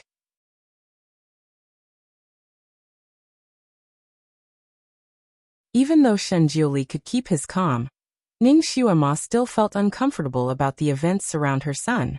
After barely a few hours, she brought up the topic again and asked Shinjiuli to open the water mirror so that they could check on their son. She claimed that this festival required a reunion, and even though they could not physically meet, the least they could do was to observe their son through the water mirror. Shinjiuli did not want to argue with her, so he opened the mirror again. The image that appeared on the mirror was Di Fui and Gu Shijio looking at the starry array. His parents also observed the starry array for some time to try to decipher its mechanisms. Ning Xuema was the great devil, so when she saw the wraiths attached to the spiritual crystals, she frowned. She then asked Shinjiuli, "What is this sorcery? It looks so evil." No wonder the Shuro world has no spiritual energy. This array has been absorbing all of its energy. And if my guesses are right, there are more than one of these arrays in the Shuro world. In fact, there should be at least 8 more that are sucking out the spiritual energy in the place and transferring it to the man behind the scenes. Well, it is no surprise that Yin Yanli has managed to develop so quickly. Can you crack it? Ning Xuema was a master in array formations, but this array made her feel rather uncomfortable. Shinjulu pondered for a moment. With our skills, it is not difficult to crack it. We can demolish it and also help the souls find peace. However, if we do so, it would be harmful to the entire Shura world, because we don't know what this array is connected to over there. Perhaps it will affect the balance in the place. While discussing over their wine and food, they could also hear the audio around Difui. Hence, the dialogue between Gu Shizhou and Difui was audible to them. In the process, Ning Xuema heard Difui address Gu Shizhou as baby, and she could not help but giggle. Miss Gu should be 1,000 years old, right? On the other hand, Nianma is so young. She should be the one who addresses him as baby. Shinjuli took a sip of wine before responding. This girl is actually only 200 years old while Nianma. Well, he used to be much older than her. Used to? Ning Xuema clearly caught the key message. Do you mean that Nianma is the reincarnation of someone from Gu Zijia's past? Shinjuli paused for a moment. He had to figure out if he was allowed to tell his wife the truth. Ning Xuema pulled his sleeve in anticipation. Don't be so hesitant. Be direct with me. In a bid to satisfy her demand while protecting the heavenly secret, Shinjuli responded smartly. Nianma was Gu Zijia's better half in his past life. Ning Xuema remained silent, but she seemed to connect some dots automatically. Was he also called Difui in the past? Yes. No wonder you agreed for him to change his name, even his surname. Ning Xuema had heard something about Gu Shizhou, but she needed clarification. She has always been looking for a person in the upper bound. Was the person Nianma? Why did she not recognize him at first? In Nianmo's past life, the heavenly laws erased all memories about him. Naturally, Miss Gu could not remember him as well. She was merely looking for him using her instincts. Shinjuli sighed before continuing. They were extremely close in his past life. Ning Xuema kept silent for a considerably long time. Nonetheless, she kept her eyes on their son. I have always felt that Nianma does not look like you or me. Could it be that his current appearance is how he used to look like in his past life? Shinjuli faintly replied. No matter which couple gives birth to Nianma, he will not change his appearance. This is his original appearance. Ning Xuema was stunned. Was her son really that powerful? He must possess very unique genes if even the Divine Lord and Great Devil's genes combined could not change him.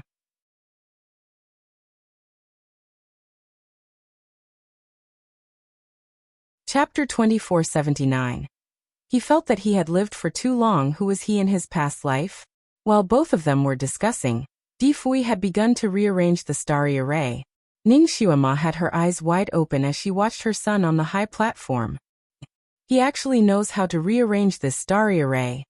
Shinjuli found it quite captivating as well, but was not as surprised as his wife. He said, "It's not unexpected. This is what he used to do." Shinjuli had suspected that his son had slowly regained his memories as the Lord on earth. However, it seemed that he recalled his memories as the master of heavenly law first. Things just kept getting more and more interesting. It would appear that the purple cloud mushroom that Gu Shizhou let him eat seemed to be very useful in the end. Being an expert in array formations, Shinjuli could naturally understand the layout of the array made by Difui. He was truly amazed. Ning Xuema was also very proud of her son. I didn't expect him to be able to put together such a complicated starry array. She was not aware that Difui used to chart the fate of the world in his past life. This starry array had almost 10,000 of spiritual crystal. However, Difui was used to playing around with 100 million stars. Needless to say, it was many times more complicated than this one. This was probably just a children's toy for him. That being said, the boy had not discovered his true identity yet. Otherwise, he would not even show the slightest fear if he had to face 10 Yin Yanlis. Shinjuli was still rather surprised that Yin Yanli dared to challenge Difui. Perhaps he felt that he had lived for too long. Shinjuli silently lit up a candle for Yin Yanli in his heart. If Yin Yanli only offended him, he would be kind enough just to kill him and let him be reincarnated. However, the person that Yin Yanli was messing with now, he could foresee that Yin Yanli would suffer from a miserable ending to his life. He might not even have a soul left to reincarnate.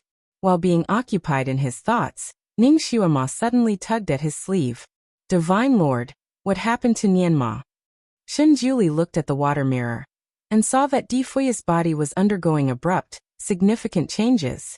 Later, they saw that Gu Shijiao had replaced Di Fui in rearranging the spiritual crystal. Meanwhile, the firmament stone was busy like a bee jumping from wrist to wrist. As Gu Shijiao was busy rearranging the spiritual crystals, she did not see what had happened to Di Fui, who was behind her. Nevertheless, Shenjiuli and Ning Xuema witnessed everything. In the beginning, Di Fui was meditating.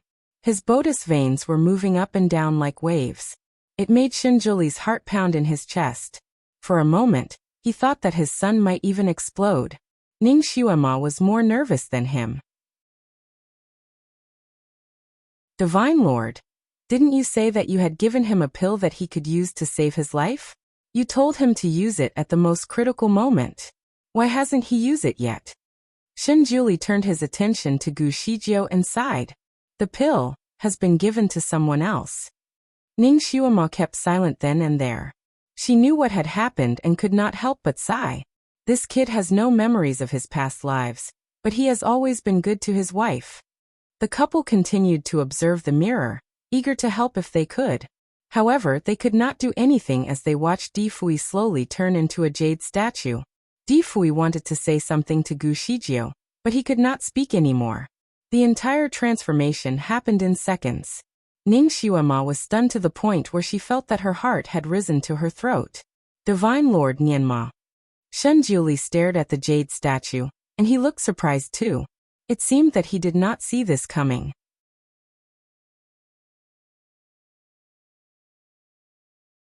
Chapter 2480. To verify the authenticity was this kid. Was he going to discover his identity in advance? Ning Xuema was terrified by the sight, and her eyes were reddened. She grabbed Shenjuli's sleeves and said, Divine Lord, what has happened to him? Xuema, do you know how butterflies come from cocoons? Yes. The butterfly is merely a worm before it turns into a butterfly. Before it becomes a butterfly, it has to be enveloped by a cocoon. Why are you asking me this question at this time?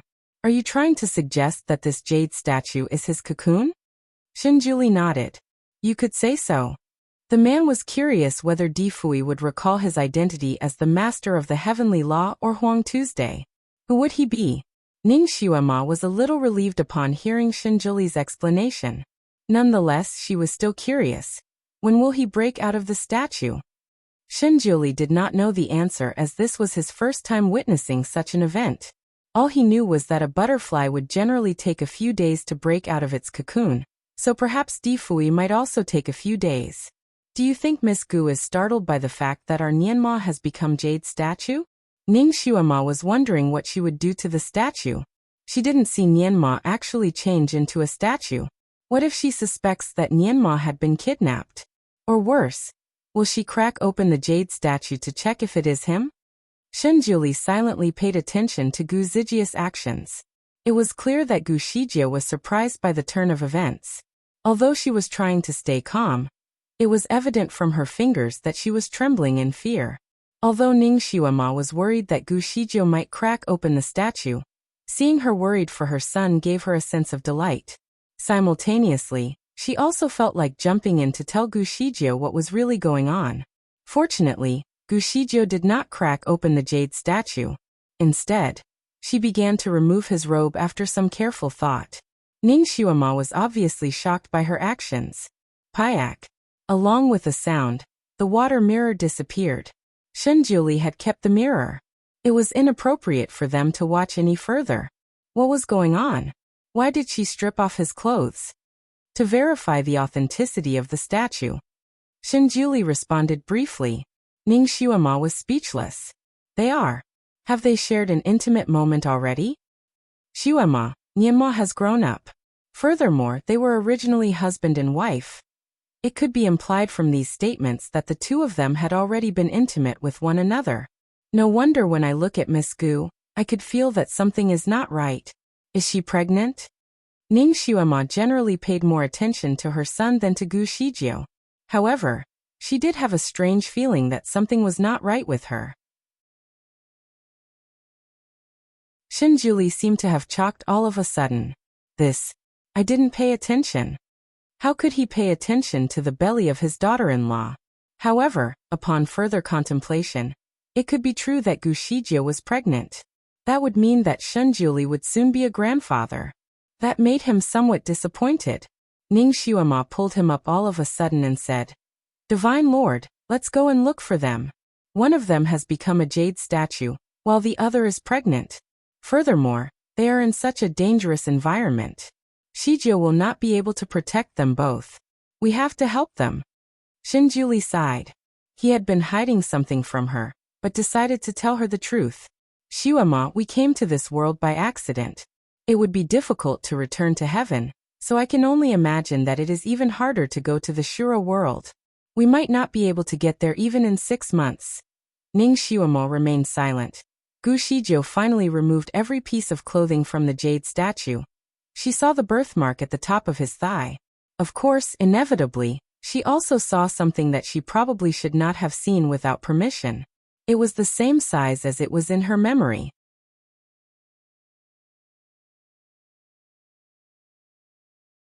The discovery was both terrifying and comforting at the same time. At least she knew that it was really him. All of a sudden, a vision came to her mind. Gu Shijio suddenly remembered removing the clothes off a jade statue. Hence, what she just did seemed to be a repeat of the past. Gu Shijio tried really hard to remember the scene because she had guessed that the jade statue from the past was also a real person. Perhaps that would give her a clue as to how to deal with her current predicament. She looked at the jade statue in front of her again, and a thought popped in her mind. Was Difui simply meditating? After verifying that the statue was really him, Gu Shijio was trying to put on his underwear. In the position that he was seated, it was rather easy for her to remove his clothes. However, it was quite tricky to wear it back for him, and she could not let him be naked the whole time. Although there were many sculptures of naked people, she did not want people to see Difui naked. In the end, she wrapped a piece of cloth around his lower body, and temporarily stitched it with a thread. She was trying to sew it into a pair of trousers. However, she was not very skilled at using a needle. As Difui always dressed in fine clothing, the trousers that she sewed on were completely incomparable. In fact, it was considered rather ugly. Fortunately, Difui had worn a long robe over his body. Therefore, as long as he did not make any unnatural body movements, no one would be able to see the trousers inside. Upon placing Difui's robes back on his body, she stood in front of him and observed his jade-like face. It made her feel a little bit uneasy. If Difui had intentionally turned himself into a jade statue to meditate, would he not know that Gu Shijio had completely removed his clothing? Perhaps, like a real statue, his veins had hardened, and his senses had disappeared. It would not surprise Gu Shijio if he had no awareness of what was happening around him. Having heaved a long sigh, Gu Shijio decided to think of her next plan of action. As danger awaited them with any wrong turn, she had to think about her next move very carefully. The people of Lugua City were pleasantly surprised to find that the bloody rain that would have taunted them throughout the night had suddenly stopped at midnight. The bloody bats that periodically crashed into the wizardry barrier throughout the night had also reluctantly retreated as the bloody rain disappeared. Although the wizardry barrier around the city could protect the safety of the people in the town, the torrential blood rain coupled with the vicious attacks from the bats could occasionally cause the barrier to be broken. If that were to happen, the people in the area would surely face a disaster that could possibly even take their lives. Therefore, the people would stay vigilant throughout the nights when they expected the blood rain to pour. Needless to say, they were well aware that the rain had stopped abruptly. Everyone was surprised and also uncertain about what was going on. Many discussions were floating along the streets, with various questions and assumptions made. Less than an hour after the rain had stopped, the people on the streets witnessed a large explosion somewhere in the direction of where the city owner lived. It shook the whole city for a moment, and then and there, they witnessed a rush of colorful lights into the sky. These lights seemed to have consumed the dark clouds that had initially occupied the sky. The sky was now blue with streaks of white clouds. Needless to say, the people of the city were stunned by the entire scene. Had the God in heaven finally seen the sufferings in the Shura world? And was that God here to save all beings?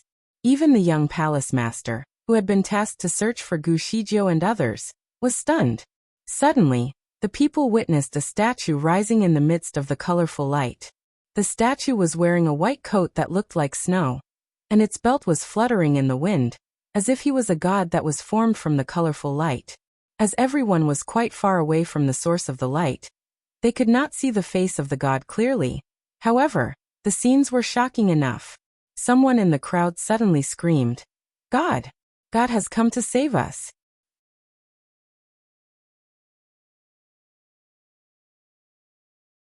The status had caused a stir among the people. Some were in tears, while most had already kneeled. "God, please save us. I beg you to please save the Shura world." Many others had chanted similar wishes. The people who were hiding in their homes had also emerged and requested for their savior. In their repeated chants, more and more people started to cry. In fact, it was so united that the cries echoed like a wave throughout the city. "Only you can save yourself." A voice seemed to come from the statue. The god they were groveling to had responded. Silence consumed the surrounding as the people fixed their eyes on the statue. The disastrous bloody rain and bloody bats were caused by evil spirits from a wicked array. "Today I have changed the array to benefit the people. You may come to the city owner's residence and see for yourself." There are a total of 9 evil arrays located underground in the 9 cities of the Shura world. Spread this news to the other cities so that they can find the location of the evil array. While the voice was speaking, countless flyers seemed to be falling from the sky. Everyone naturally grabbed one to read. The young palace master and her people had initially hidden in the dark. However, they had to figure out what was going on as soon as they could so that they could inform Yun Yanli. The young palace master shouted, "Who are you? How dare you confuse the people here?" She levitated into the sky and rushed towards the statue. The authenticity of my statement will be verified once they find the other arrays." The godlike figure suddenly smiled and disappeared along with the colorful lights. The young palace master rushed to the position of the statue, but could not find anything there. Eventually, she looked down and was utterly stunned by what she saw. The residence of her master had been flipped over, revealing the starry array that was beneath it. Being Yun Yanli's confidant, the young palace master naturally knew the magical effect of this starry array, but she had not really been able to study it. She did not know the original order of the starry array either, so she would not have a clue of how to put everything back in place. The only thing she knew was that the cold grievances hovering in the starry array had disappeared. A glowing and positive aura replaced it. Someone had changed the starry array, and had now exposed it publicly to the people. This was disastrous for the young palace master and his team. This is the work of the Devil King's followers. They are trying to deceive everyone. Do not believe what you had just heard. The Shura world had been cursed for many years now, which had caused the weaker people to perish. Since only the fittest could survive, the people in the city were generally considered extraordinary people. They were talented and knowledgeable people, and some of them were even masters. It was not easy to fool them. Someone in the crowd suddenly spoke. "Whether it is true or false, we will know after we see it for ourselves. Everyone, let's go and check the array." With one order, countless people rushed to the house that shone with colorful light.